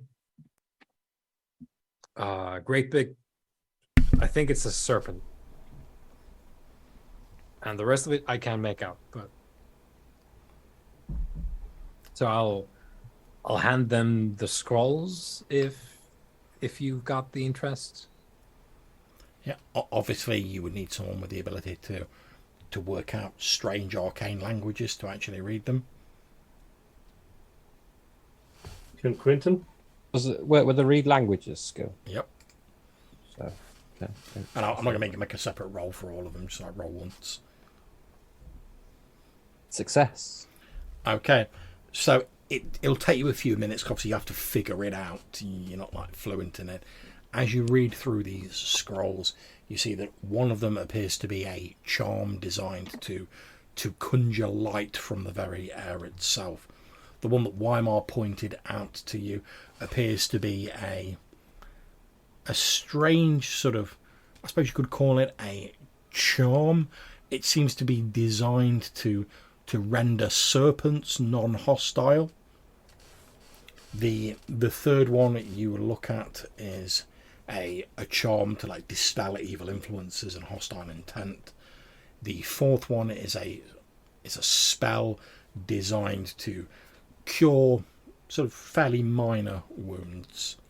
And the last one, you can't make it out 100%. It's phrased in a very odd way, but it seems partly designed as a sort of charm to help in times of famine, but it seems to be like very literal. Like the charm is designed to like take a food animal and make said animal bigger so it provides more food.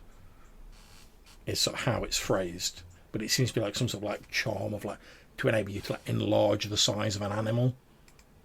So it could enlarge the size of Brock. You think it would only work on an animal rather than like a sentient creature. Well, he technically is a food source to some animal. However, he does not count as an animal himself, unfortunately. You sure? I like the idea. Wow. There are many in the vaunted halls of Rohaleen who would refer to an ice walker from the barbaric tribes as an animal. but alas, no, not for arcane purposes. Yeah, so we've got protection against evil. Yeah, effectively the scrolls are a light spell, a snake charm spell, dispel evil, cure light wounds, and animal growth. And we've also got I've got a scroll of protection against lycanthropes. Yep. So if we go down and we do encounter anything really bad, we can always try spelling out somebody up and see what happens. So the fact that you can make that out, you can actually use them. Is that what it means? Yeah. Ah, cool. So yeah, we could spell one of you up and you could hit all kinds of crap. Effectively, the way I'm working it is the scroll. Effectively, the magic's already been put into the scroll, so it's ready to go by the act of someone reading the scroll. But you have to be able to not only read it, but you also have to be able to like comprehend the language that's on it. So now Quentin's like worked that out. He can effectively use these scrolls. Yeah, well, I was like, take them. They're no use to me. Plus, my sword is on fire. So, as the old song goes. Mm-hmm. Okay. The dispel evil one's going to be quite tasty, as is the light. Yeah, I think that might be a thing for the spirits as well. Like if we get more of them. You think if you had a little bit, if you're willing to spend a little bit more time, as you're sort of like thinking about the dispel evil one, there seems to be like a few sort of like different ways you could like read or pronounce this charm that you expect might have slightly different effects, but you'd have to spend a bit longer reading the scroll to like work that out. You've basically just like read through it and gone like, oh, it's a dispel evil scroll. But you can see like there's various different ways you can use it, but you'd have to spend a bit more time reading it to work out precisely what those were. You wouldn't have to make a roll, it'd just take time. Well, I can read it on the move if somebody wants to go ahead. Yeah, can do. Okay, so since you're reading it on the move, I will tell you that basically as you're travelling, you work out this scroll has 3 uses. If you're prepared to like maintain your concentration, you can effectively set up a ward around a small area to prevent sort of evil creatures entering. You can target a single creature where you can like banish or destroy like a single entity, or you can use it, apparently according to the writing on it, you can use it to dispel a curse or a possession from someone. Okay, so while Quentin's like working that out, are you guys heading up or down the stairs? Did we call it down? Yeah, I think we're going to try that when we go down as far as we can. Okay, no problems. Let me change the old map.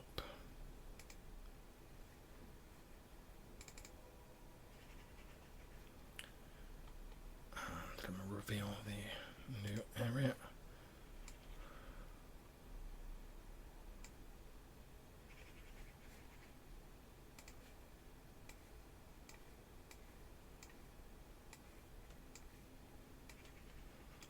There you go.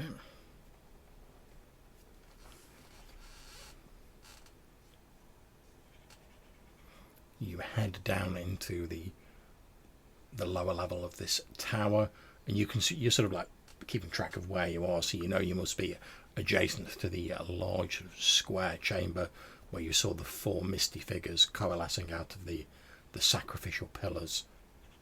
There is a stout wooden door in front of you that doesn't seem to have a lock on it, but you suspect it leads into that chamber.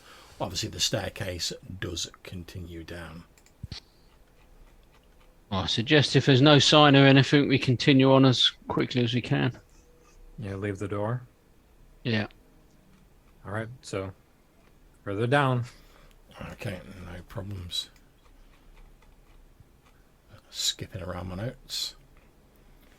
Okay. So I do have spikes if we want to try and spike something close, but given that there's spirits around, I don't think that's going to be very useful so far, but just to let everyone know.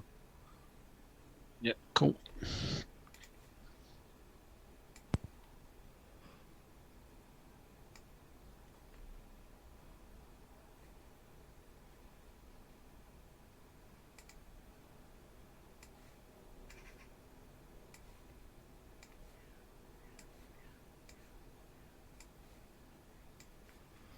Okay, so as you guys head down, you notice that the walls started to become less worked stone and more sort of crude and natural stone, and you start to see sort of shards of ice as you get further down. The temperature continues to drop as you move further down into what must now be a sort of cavernous level below the ground level of this tower. You see a large sort of chunk of ice in the northwest corner of the room. And at Brock and Malcolm, as you sort of move down the stairs and you look in the direction of it, you can see what appears to be like a dark smudge at the centre of the ice, as though like something's frozen within it that you can't quite see. Okay, I will approach closer and see if I can see what's in the ice. Okay, you move closer, and as you peer through it, sort of like trying to see through the frost that clings to the outside of it, you see there appears to be a soldier of some kind, or a warrior of some kind, frozen in the centre of this block of ice. He looks almost perfectly preserved by the cold temperature, and his face is locked in an expression of agony and fear. And what sort of uniform is he wearing? It's difficult to tell. Can you please make me a save versus spells?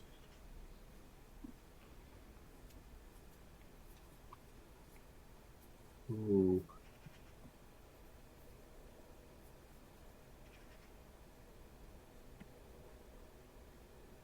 That is a fail. Okay, as you peer at this figure frozen in this block of ice, a translucent version of the figure seems to step out of the body and start moving through the ice towards you. You feel the cold clutch of fear around your heart. And any of you watching, you see as Malcolm appears to age 10 years within an instant. And he also will attempt to flee. So obviously you've got two doors which you can potentially flee through, or the stairs. Malcolm, you still got some vague control of yourself, although you are just filled with an absolute desire to get away from this thing. So where would you like to flee to?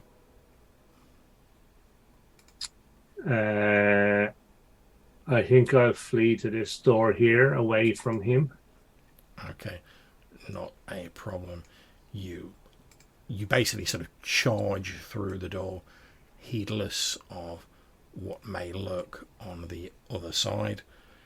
As you burst through it, you see what appears to be a long, frozen corridor. You barely take it in as you're sort of running down it, but the dim part of your mind that's not seized by fear as you run into this corridor, you notice that frozen into the ice and frost that clings to the wall, you notice points of gold and silver glittering amidst the solid ice.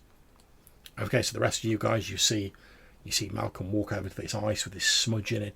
He peers into it, then he appears to like visibly age, lets out a scream, and he charges through this door with a look of absolute terror on his face, seemingly heedless of anything around him. Nothing actually came out, did it? No.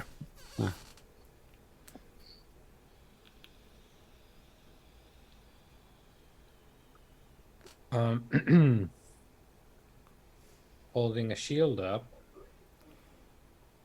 and sort of just orienting myself so that I know that which way the ice is. Mm-hmm.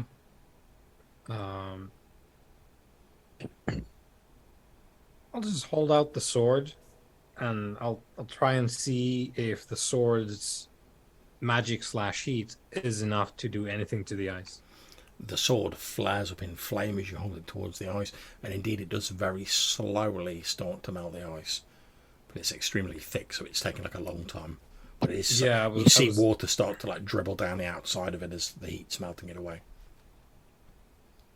So it's entirely guesswork, but based on the details that we can make out or not make out, as the case is here, how thick would I think the ice is? As far as like, do I need to lean on this for an hour to get through? Or You think it's probably going to take, at the current rate, it's probably going to take about 15 minutes to like burn through it.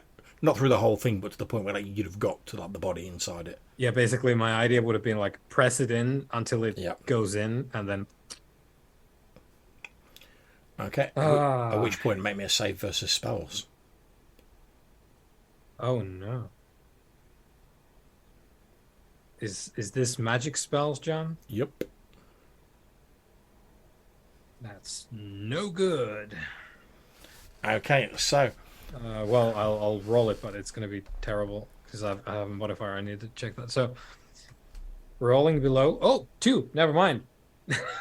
it's A-okay. I was saying, no, if it's a save, it's rolling above, remember? Above. Okay. Yeah.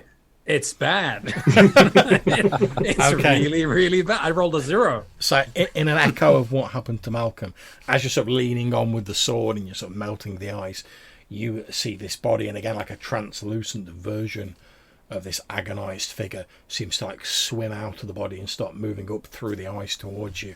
You also age 10 years in an instant and are filled with this utter fear, which just causes you to flee from this area. But again, like Malcolm, you've got a bit of choice over where you want to flee to. You just want to be away from this thing, whatever it is. Where do you want to run to? Okay, so you sprint. I'll follow Malcolm. Okay, so Quentin, you're like following after Malcolm, being like, oh, what the hell's going on here? Like, what's he doing? As Malcolm's like screaming and running down the corridor. Then you hear another shriek from behind you. You turn around and like Wymar's like peg-legging his way down the corridor. Again, looking absolutely terrified. And a good deal older.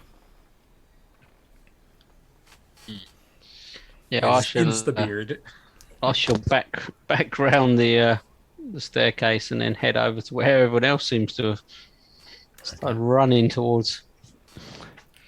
Okay, not a problem. Quentin, what are you doing? I'm trying to stop Malcolm. Is he still running at full pelt? He is still running. I'm not going to make you make a roll to stop him.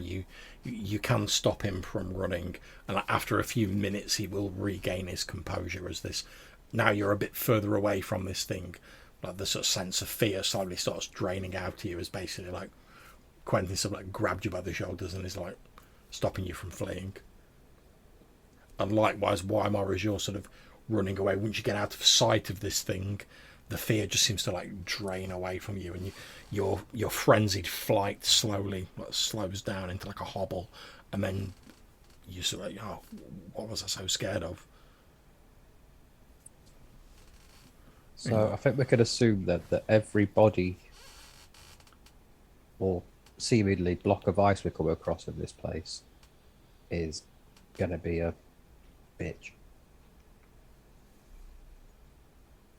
They seem to all be trapped. People from the past, now twisted into some sort of spectral or hideous form. Cursed. Our predecessor, I think, doesn't really bode well.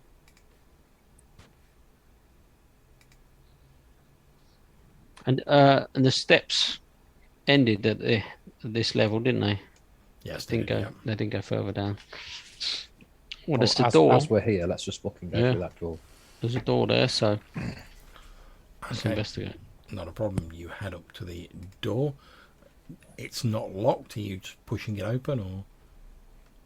I'll try listening. Okay, make your listen at doors roll.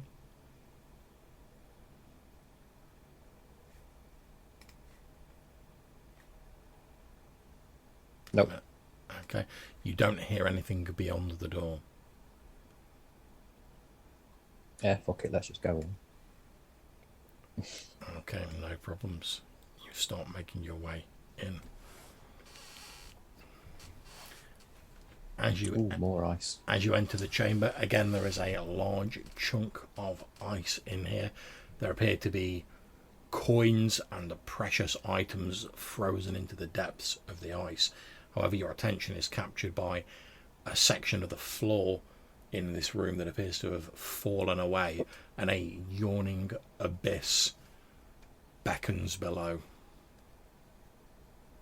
You can hear a faint sort of whistle of wind that seems to be emerging from this dark chasm. No one look at the ice.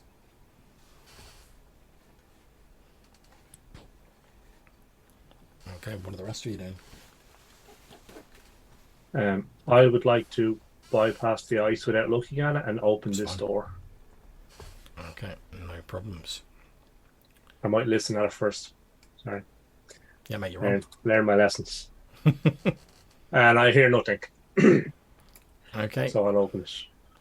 Yep, you open the door and you see into an irregularly shaped chamber beyond, which again appears to be largely devoid of anything of interest. It's a naturally formed ice cavern.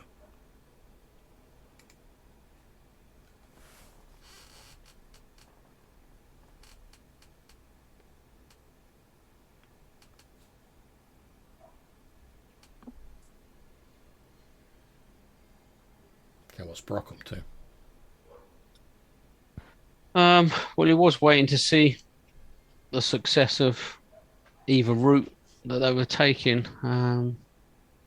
Again, he's wary that Quintins were wandering off into danger. So I'm going to stand just inside the door and keep an eye on him. No problems. How about yourself, Wymo? I guess I'm the rear guard. Okay. Well, we're not in combat round, so you guys can carry on as you see fit. I'm going to light a torch and throw it into the chasm.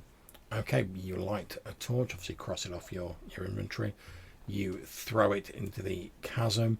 You watch as it sort of falls down and the light, first bright, fades away and disappears. You wait, but you don't hear the sound of it hitting the bottom. It's a long way down.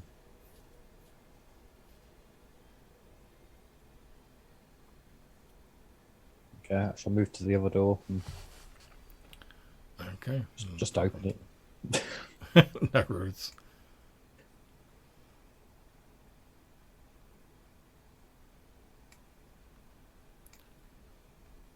And again, it opens into an irregularly shaped chamber with another one of these large sort of, so it's icy like stalagmites in the center of the room.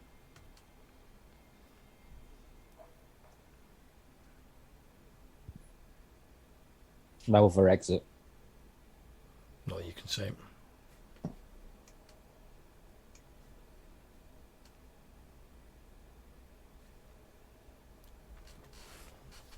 Right, I'm going to keep by this wall here. Okay. As you Get to start, about there. as you start making your way around the walls, there is a loud cracking sound, and a huge chunk of the icy stalagmite breaks off, so crashing into the floor with a loud echoing noise. As it does, you see sort of specks and spots of like water and ice and what appears to be some sort of like mist drift up into the air. Well, I'll look back this way. Okay, no problem. You make it back to the door as you watch the mist sort of drifts up into the air for a bit and then falls down as water droplets to the floor. So it's fallen away again. Indeed.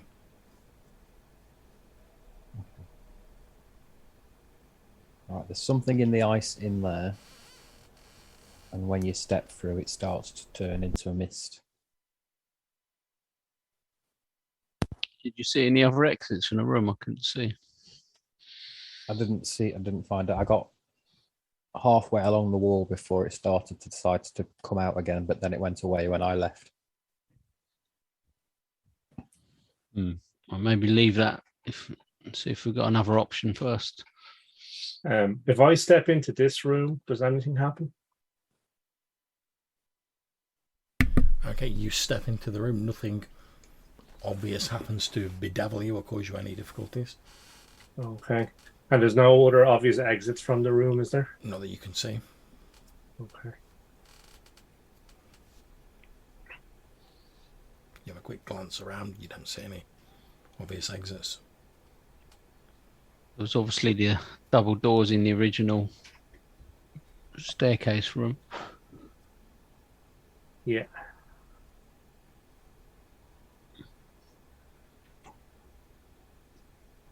As long as everyone keeps away from that block of ice that you seem to fear so much. I'm going to go to there, John. Mm-hmm. Then I'm going to try and look for secret doors. Looking for secret doors. Okay. Of course, it's been a long time since anyone's done that. Okay, so we're going on a find secret doors, which is, I believe, a 1 in 6. Yeah, and I rolled a 6. So Okay. So as you are searching around, it takes a fair while, but you said you were searching, so I presume you're taking your time. You're a thief. yeah, You know that like hidden stuff takes that time to find. Mhm. As you're searching around, you do indeed find what appears to be a concealed door sort of there. Yeah. At first, it just appears like a slight indentation in the sort of frozen wall. And then as you look at it, you realise there's actually like a very cunningly designed sort of seam designed to blend in with the ice. Yeah. And has that mist tried to form up again? Nope. Do I need to open the secret door? Or Yep. You sort of feel around the seam, and eventually you locate a small hidden catch. And as you press on it, this secret door springs open, revealing a chamber beyond. Again, it's another sort of natural chamber. You peer into it. You don't see anything of obvious interest in there. okay, Brock, I'm going into this secret room. Okay, I shall see if I can creep along this wall Yeah, that's fine. and keep an eye on this sort of doorway, or make sure it doesn't close behind him. Or Okay, and you are wise to have done so, because as Quentin steps through, the door, as though propelled by like a hidden spring, goes to like swing shut. and grab it. Okay, so it's not going to be strength. This is going to be like dex to see if you're like quick enough to grab it. 'Cause it's literally like. Okay. I should make a check. Yep. Oh, so you're trying to get equal to or under your dex. Yep, made that. Okay, so you grab hold of the door, and luckily for you, you're quite strong because it's obviously designed to like slam shut, but you've grabbed hold of it and held it open. Obviously, Quentin, you turned around when you heard the door swinging shut. You can see Brock's like bracing himself like in the gap of the door, holding it open. And as he's doing so, in the room beyond the room that you're now in, you hear a...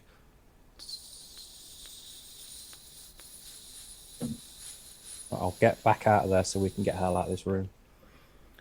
Okay, as you duck out of there, you catch the vaguest whiff of like a sort of horrible, like toxic smell, as though some sort of invisible gas was being released in the room.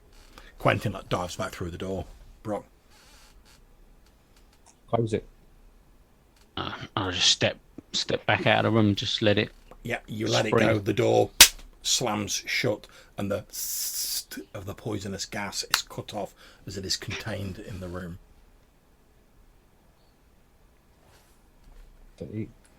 Let's get Malcolm the fuck out of that room. Speaking of Malcolm, what's Malcolm up to? Can I, meanwhile, have been looking for secret doors in my room? Yeah, make a roll.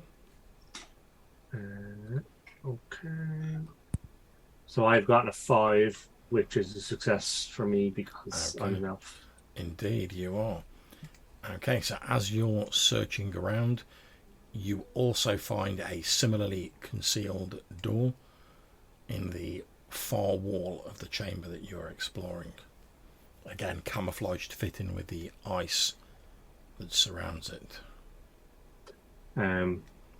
So I'll call out that I found a secret door, and then I'll try and open it.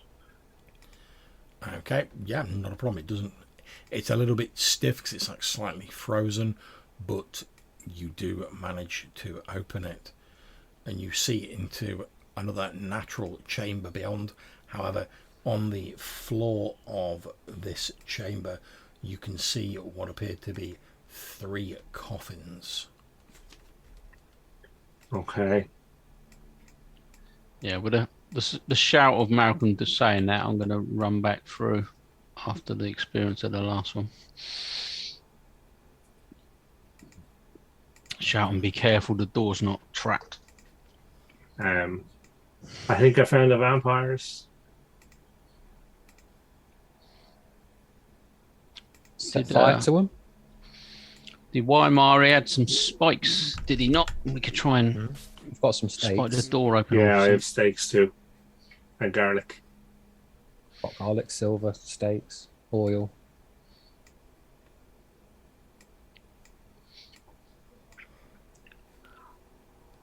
Okay. I mean, if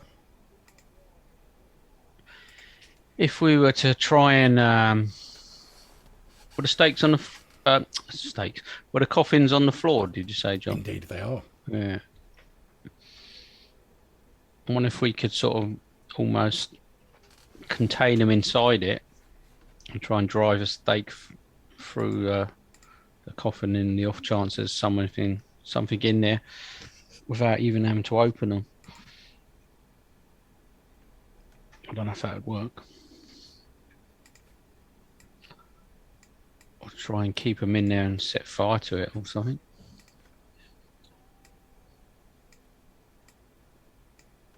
If only we had an continuously replenishing source of fire. Indeed, if only.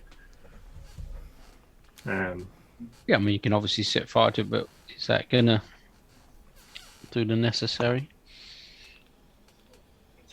It's not going to do them any good, I'm sure, but... It definitely feels like we should just open one and then sun sword to the head and a stake to the chest and then move on. But once you've opened it, can it not come out in some sort of different form? Or How about we just stick the sun sword straight through the coffin where the head should be? And you do raise a very good point as well, Brock. Obviously, you're in like the deep catacombs of this like castle. There's no like sunlight down here. Could we not try and seal it shut, or at least hold it shut while Weimar thrusts the sword through? Well, I think if Weimar thrusts the sword straight through and Malcolm thrusts the sword straight through, and we can stake what's left. Two different ones or through the same one? Just do the same one and then move on to the next one, then the next one. And certainly we could make a hole in it and stick in some of the garlic. Previously, that yielded great results. So we both try and stab it where we think the Everybody neck make with might the stabby, and then we'll stick a stake in it. Then we can just stick a bit of garlic in, a bit of mashed garlic. Okay, yeah. So Weimar and Malcolm, put yourselves next to whichever coffin you're going to stab your swords into. Dealer's choice. What you reckon? I mean, the closest one to the door. I'm going to try and hold the coffin lid down in case someone, if there is something in there and it tries to come up or break out. Yep, no problem. Try and hold it down. Move yourself up next to it as well. Yep. Come around this side. Okay, so you both thrust your swords through the fairly damp, slightly rotten wooden lid of this coffin. It's not terribly difficult. The sun sword is alight with its purifying flame as it goes in, sort of scorching the wood.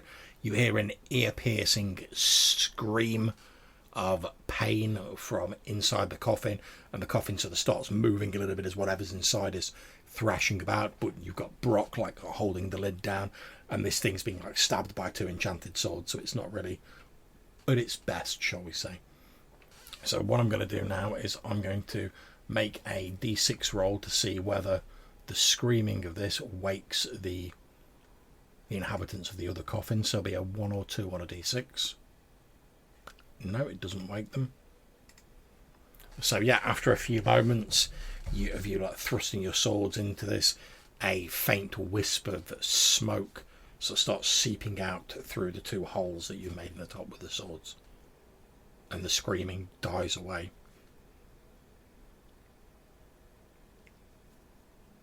Garlic. So let's sort of Brock lift it a little bit, stuff in some garlic just for good measure, and we'll see. Okay, so Brock, as you sort of lift the lid up a bit and wang a load of garlic in, obviously cross out your character sheet, you wang a load in, you gain a brief impression of a jumble of rotted bones and ash as you like sling a load of garlic in and slam the lid back down. So I'll cross that off, Brock, so you don't need to use your own stuff. Do the next one. And have we got any other means of stopping the other one from getting out? If it wakes it up, because that was quite loud. Previously we did succeed in holding the lid closed, as we just did, without the sword piercing. So I don't quite understand how that works, and if that's going to be a different situation here, but that's what happened last time. We actually managed to keep it closed without the swords. So maybe you'll be enough, Brock, but I can't guarantee it. All I meant is, should I hold the other one that you're not attacking, Yes. so that you know it doesn't get involved if it wakes up, or It's not a try bad to stop idea. it? Yeah. It's not a bad Okay. idea. So I'm going to go to this top one.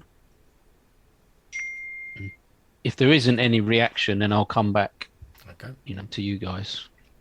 But if there is, then I can try and at least delay it. Or Okay, so Weimar and Malcolm, you again plunge your swords into this second coffin. Again, there is an ear-splittingly high-pitched screech as both the green blade and the sun sword thrust into this coffin, and smoke ash starts seeping up through the holes that you've made in the lid.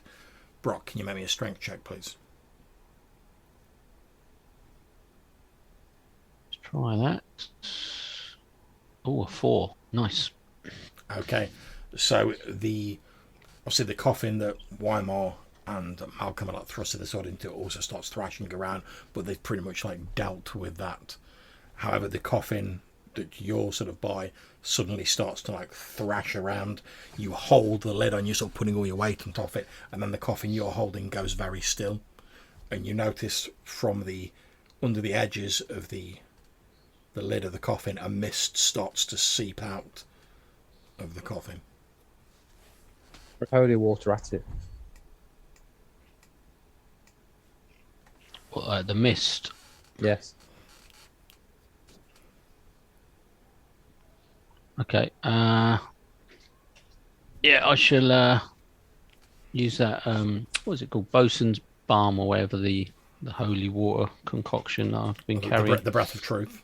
Yeah. Okay. Oh, yes, breath of truth, isn't it? So obviously, Um, cross that off your sheet. You hurl the vial of the breath of truth at this forming mist. The vial passes straight through the mist, hits the wall beyond it, and shatters, sort of spraying the wall in the concoction.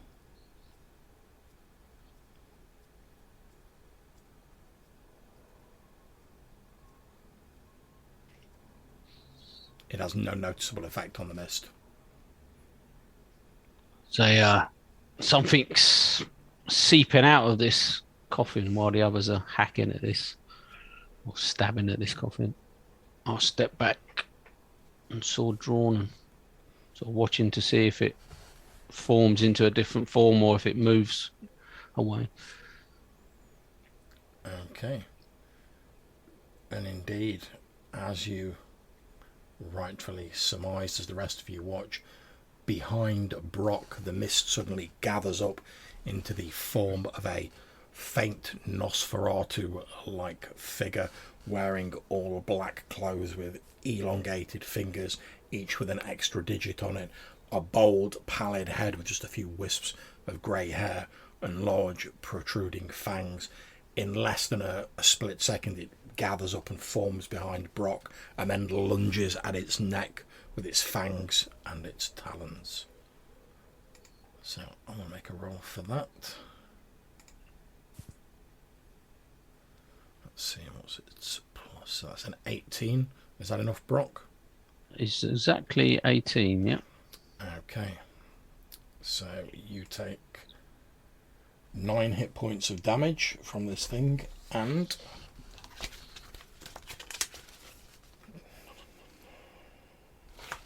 okay, get rid of that.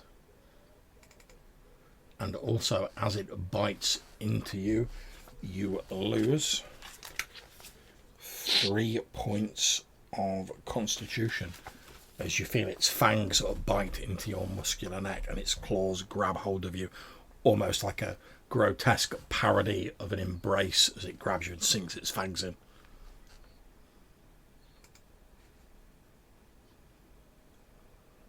Okay, as I'm assuming you're all guessing, we're into combat rounds.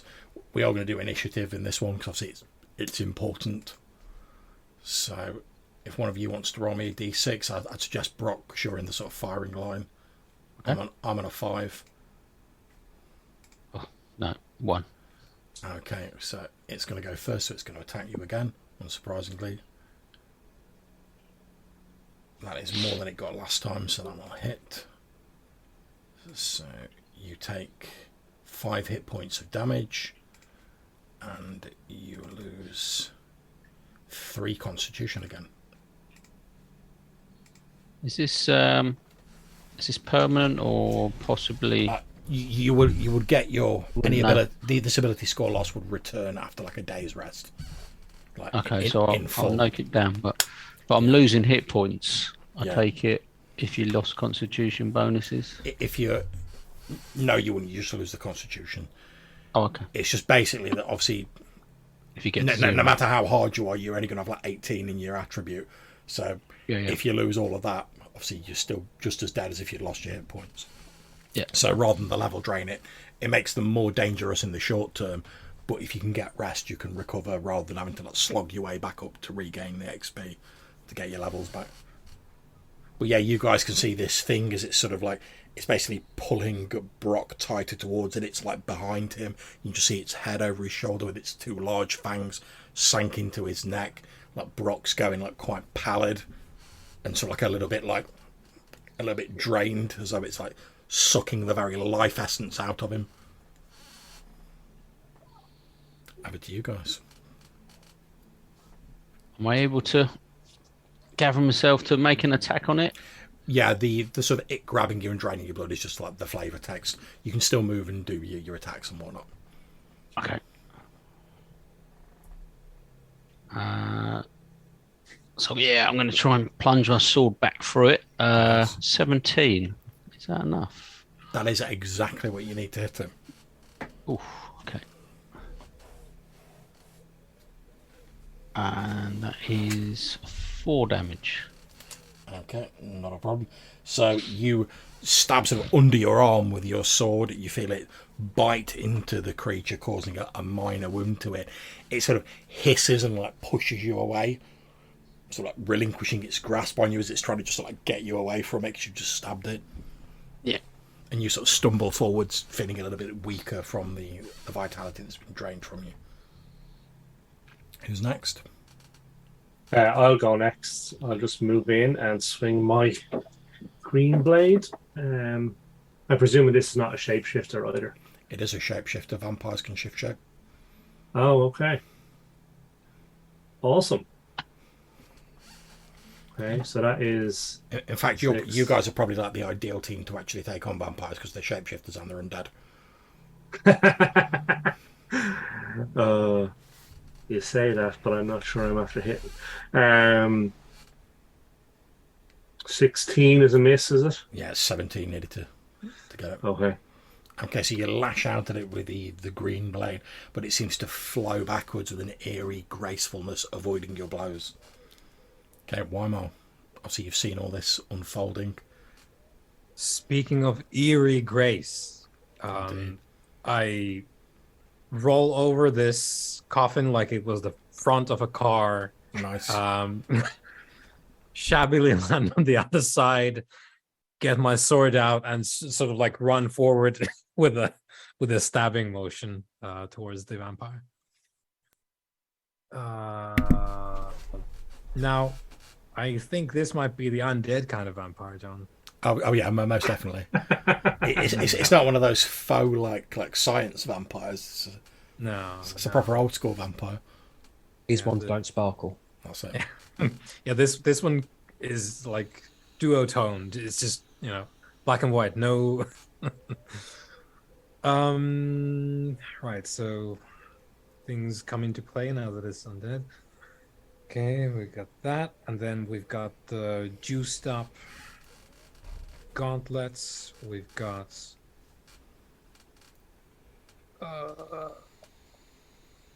right. Okay, I think this might be the thing that we always run up against, and I haven't put it down on my sheet here. Okay. So the sun sword is how much against the undead? I had it on the old shit, but not on this. It's all right. Let me just check. It's on the special item sheet. Oh, that's right. +3 to hit and damage versus undead. Yes. Okay. Good. Wonderful. Thank you. Yeah, I No forgot worries. about the tabs there. It's all right. It's a fairly recent edition, so don't blame me. Yeah. I never remember because I had to look up the sun sword earlier on. Okay. So +3 gauntlets, raw skill. Okay, let's go. So that is over 20 something. Yeah, that'll do. So roll your damage. And it's 3, and the damage is 8. Okay, good. There we go. So that is a graceful 13 damage. Okay. So I just like come with the sword, and just like full body weight, just like lean into the thing, just trying to skewer it. Yep, you cleave into this creature. Sort of turgid blood gouts out of the massive wound you inflict on it. It hisses like a wounded animal, sort of flailing at you with its claws, but not hitting you. You have severely damaged it. You see this thick turgid blood leaking from it, but it is still moving.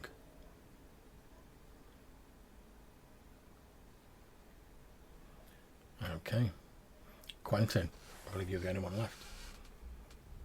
There's not a lot I can do without hitting somebody, so I'll just wait.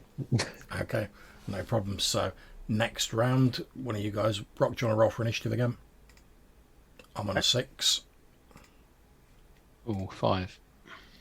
Okay, right, it's going to go for Weimar this time because he's just like done the big daddy damage to it.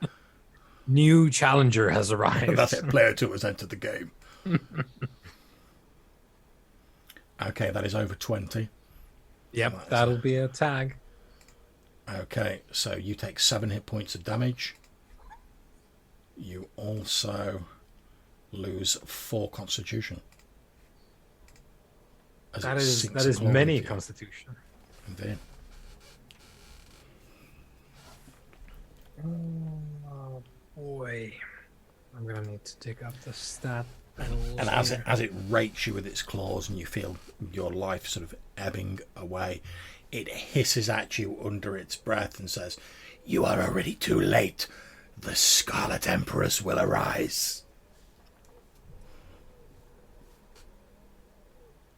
And then it almost languidly licks some of your blood off one of its extra digited fingers.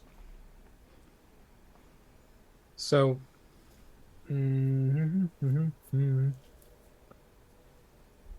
so since I dropped to -1 con modifier now, is that gonna knock off a hit point per level. No, you don't worry about recalculating your hit points or anything. It's just like the stat.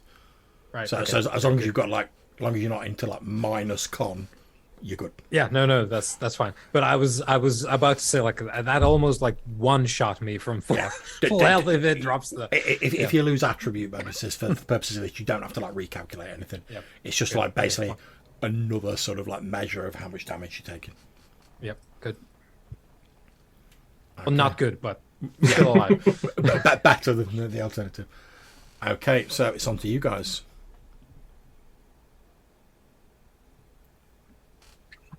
Okay, green blade time. Oh, that'll do it. 21. It would indeed. Oh, for a pathetic 6 points of damage. Okay, you score a shallow wound on the creature. And as you're attacking it, you notice that some of this sort of the shallow cuts and grazes it had got are slowly sort of closing over as time's passing. Who's next? Just swing at it. Yeah, I should swing at it once again. Oh, no. 11. Okay. So there's just one more then. Yeah. Recoiling from the horrific attack. I think it's a sort of wild backswing, because Weimar is just seeing stars now. Here we go. Okay, that's still 20 something. Yeah, that's still a hit. Yeah, 12. Okay.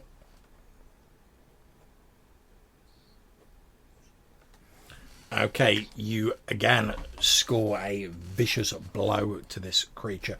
Blood gouts into the air from its horrendous wound. It's trying to hold part of its chest in with one long clawed hand as it's sort of falling back a little bit, but it's still moving. So Weimar's feebly putting up the shield for the next strike. He's like, that's fine. I can do this all day. Oh. That's my secret. I'm always on 1 hit point. Yeah, I do my best work at near death. Okay. Anything from Quentin, or are you? Okay, fair enough. Okay, so obviously the vampire's gone, so we're going to go on to the next round. Again, some of its minor wounds close over. And we're going to roll for initiative again. Brock, do you want to roll for you guys? Oh, third time lucky. I'm on a 3. 5. Okay, you guys are going first. John, can I coat my sword in garlic? You could, however, to adequately coat it, I would say that would be your action for the round. It's not a case of just grabbing a clove and going. If you want to coat it, you're going to have to We need to make oils for this, guys. Next time. Yeah. Next castle. Yeah, but even applying an oil properly, as any thief worth their salt who's used a poison weapon would tell you, does take a while to apply. You're not just and then you go for it. Yeah. Okay, I'll just swing my sword. So here we go. That's a miss. Okay. Okay, I shall try once again. Oh, that'll definitely do it. A 20. Okay. 6 damage. Okay, you drive this thing back under a flurry of strong, vicious blows. Brock, it's basically crouched against the wall now in that sort of hammer horror, I'm holding up my hand to ward away the sun sort of deal, but it is still clinging in there somehow tenaciously to whatever blasphemous shadow of life it exists in. Should gesture forward the man with the sun. The pocket sun. I mean, yeah, let's this is the one where I don't hit, right? Don't say that. Well, Roll with Okay, now- advantage. Now I actually need to calculate. Yeah, is it like prone or something, John? No. uh, we're looking at a lousy 13. That's not enough, I'm afraid. Yep. Anyone left who's going? Okay. So it's on to its turn. I'm just going to roll to see who it attacks. 1 to 2, it's Brock. 3 to 4, it's Malcolm. 5 to 6, it's Weimar. So it's Malcolm. That is going to hit. So you have taken a mighty 1 hit point of damage and 7 points of constitution. Okay. Bloody hell, I was hungry. As again it lunges forward as though perhaps sensing its end is near, and it just literally like flies at Malcolm from the front, wraps its arms around his back, sinking its talons in, and bites into his neck. And then Going feral. Indeed. Then we're on to the next round. So initiative again. Right, 4. there we go. 5. Okay, you guys go first. Malcolm, you want to push it off? I'll try. Some Oh, that'll revenge. do. Revenge is due. So that's an 18 on the die. So Yeah, that'll do it. here we. Oh, 6 points of damage. And luckily for you, 6 points is exactly what it had. So describe how you dispatch this creature with your final blow. So I guess it's kind of as it's kind of hugging me, eating my neck.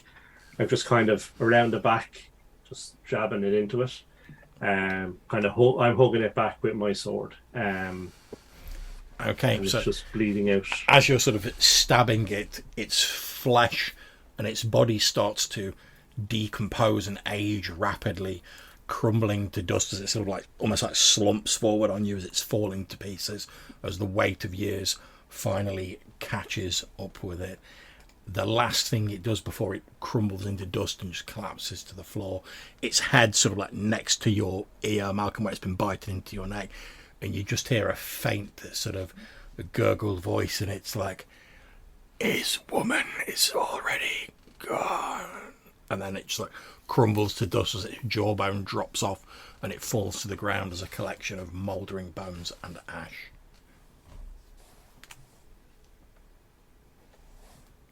And Okay. the vampire is no more.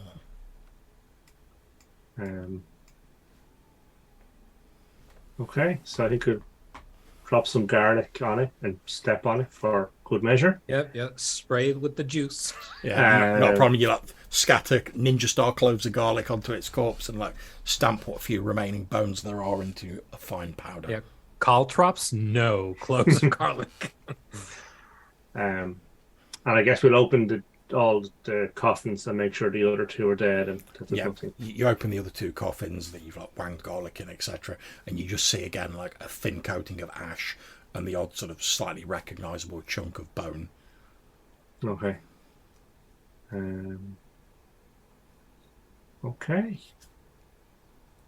Should we move on? Okay, so what I'm going to suggest we do here, guys, is we have a 5-minute comfort break, go and refresh your drinks, use the facilities, etc. Have a think about what you want to do next. We'll come back in 5 minutes, and then we'll crack on, if that's all right with everybody. Yep, Yeah. cool. Cool. Okay, back in 5 then.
Well, I thought that was getting a bit dicey then against those vampires. The problem with vampires, mate, they've got so much of an arsenal, it's unbelievable. Yeah, man. On the upside there, because this one was underground, at least it couldn't like summon loads of direwolves from like anywhere. Yeah, and we'd already killed its two mates. So. Yeah. I thought that was quite good planning on your guys' part, because I'll see if you'd just sort of rumbled in there and like, oh, there's 3 of them after us.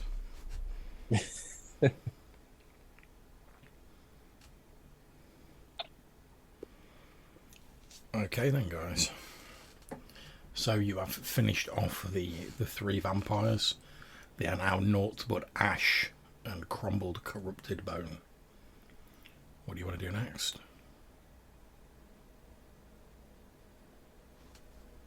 I think it's press on, isn't it? Think so. I mean, I know we're all a little bit worse for wear. But... Okay, well, feel Head free back. to move yourself where you're going. Head back to the staircase, avoiding the block of ice. Okay, Yeah, no and problem. we try this western door. Okay, so Quentin, as the first person to reach the western door. Again, it's a sort of standard like wooden door. Nothing particularly remarkable about it. What are you doing?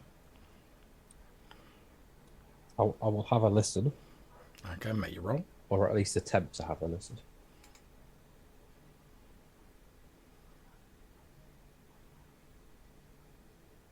It's a 6. Okay, you listen and you don't hear anything beyond the door.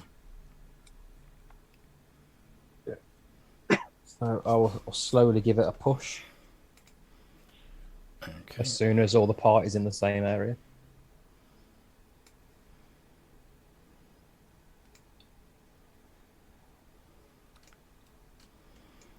Okay, you push the door open and reveal another icy chamber beyond.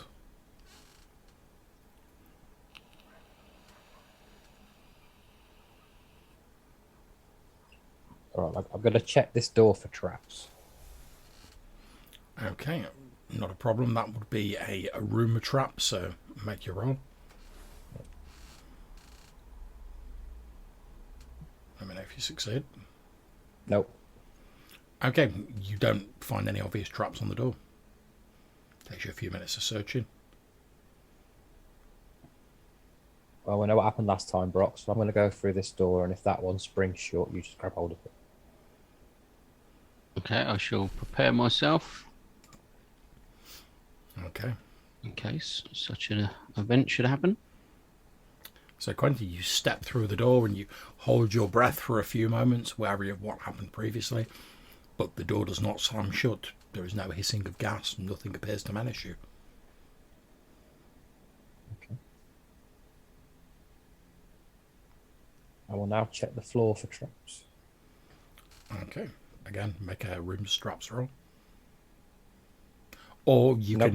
can do it without a roll if you wish, but it will take you a long time because you're literally like crawling over like every area with a fine tooth comb. I don't think we've got the time to, Okay.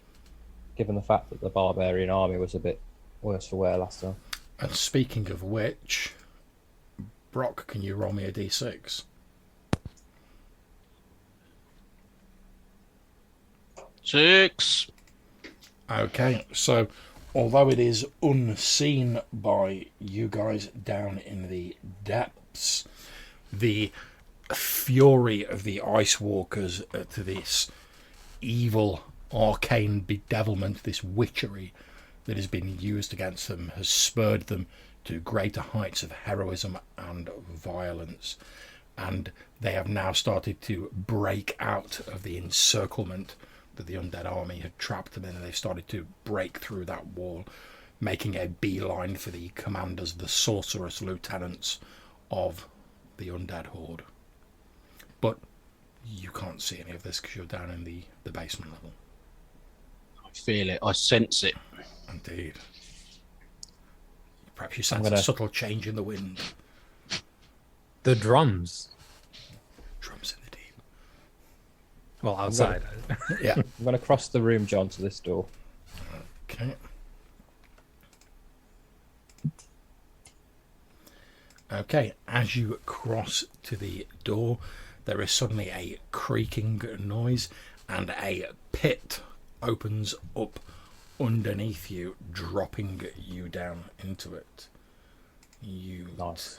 You take, let's see, it's 20 feet deep, so you take 5 hit points of damage as you hit the bottom of this sort of icy pit in front of the door. I'm just going to move you so I can draw a little thing to note that. Let's draw a red square for it. There we go.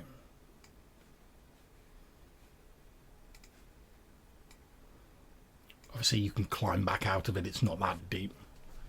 Yeah. Just climb back out. You scramble out of it. However, perhaps the thing that distracted you and led to you falling into the pit was that you noticed on the door to the chamber beyond there appears to be some ancient Senna writing on the door, which I believe, as we'd said previously, you've now puzzled out enough of the Senna hieroglyphs to be able to read it without a roll. And as you peer at it, sort of heaving yourself out of this pit, you sort of run your fingers over them because they're a little bit sort of defaced and old. It says, beyond this portal lies the entrance to the pit itself. Do not enter for fear of your soul.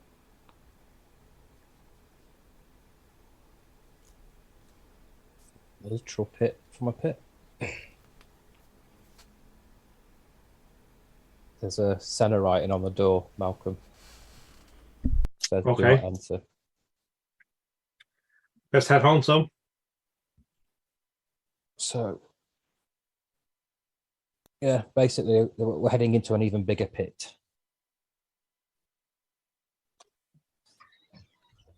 Okay. Should we open the door and see what it looks like? Is that what you want to do? Yeah. Okay. I'm moving.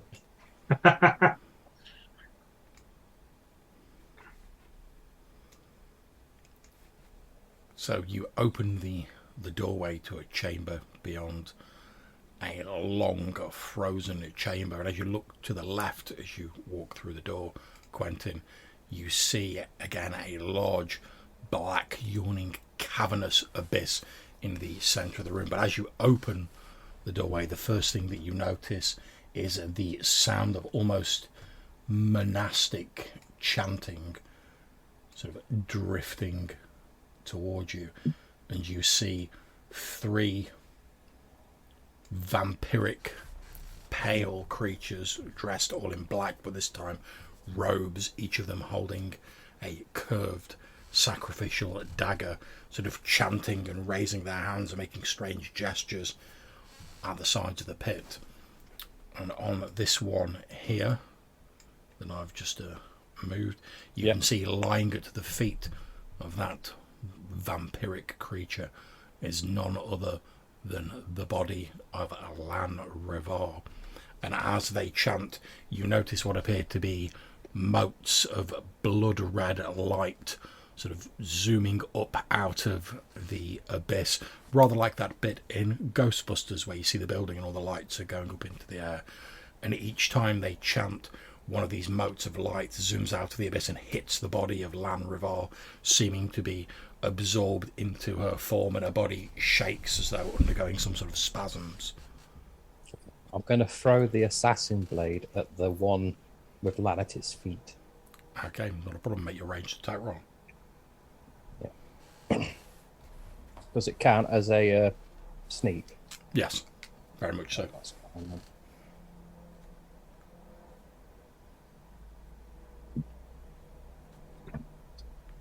I got 16 total. Okay, unfortunately you need a 17 to hit these creatures. Yeah. So the assassin's blade whistles past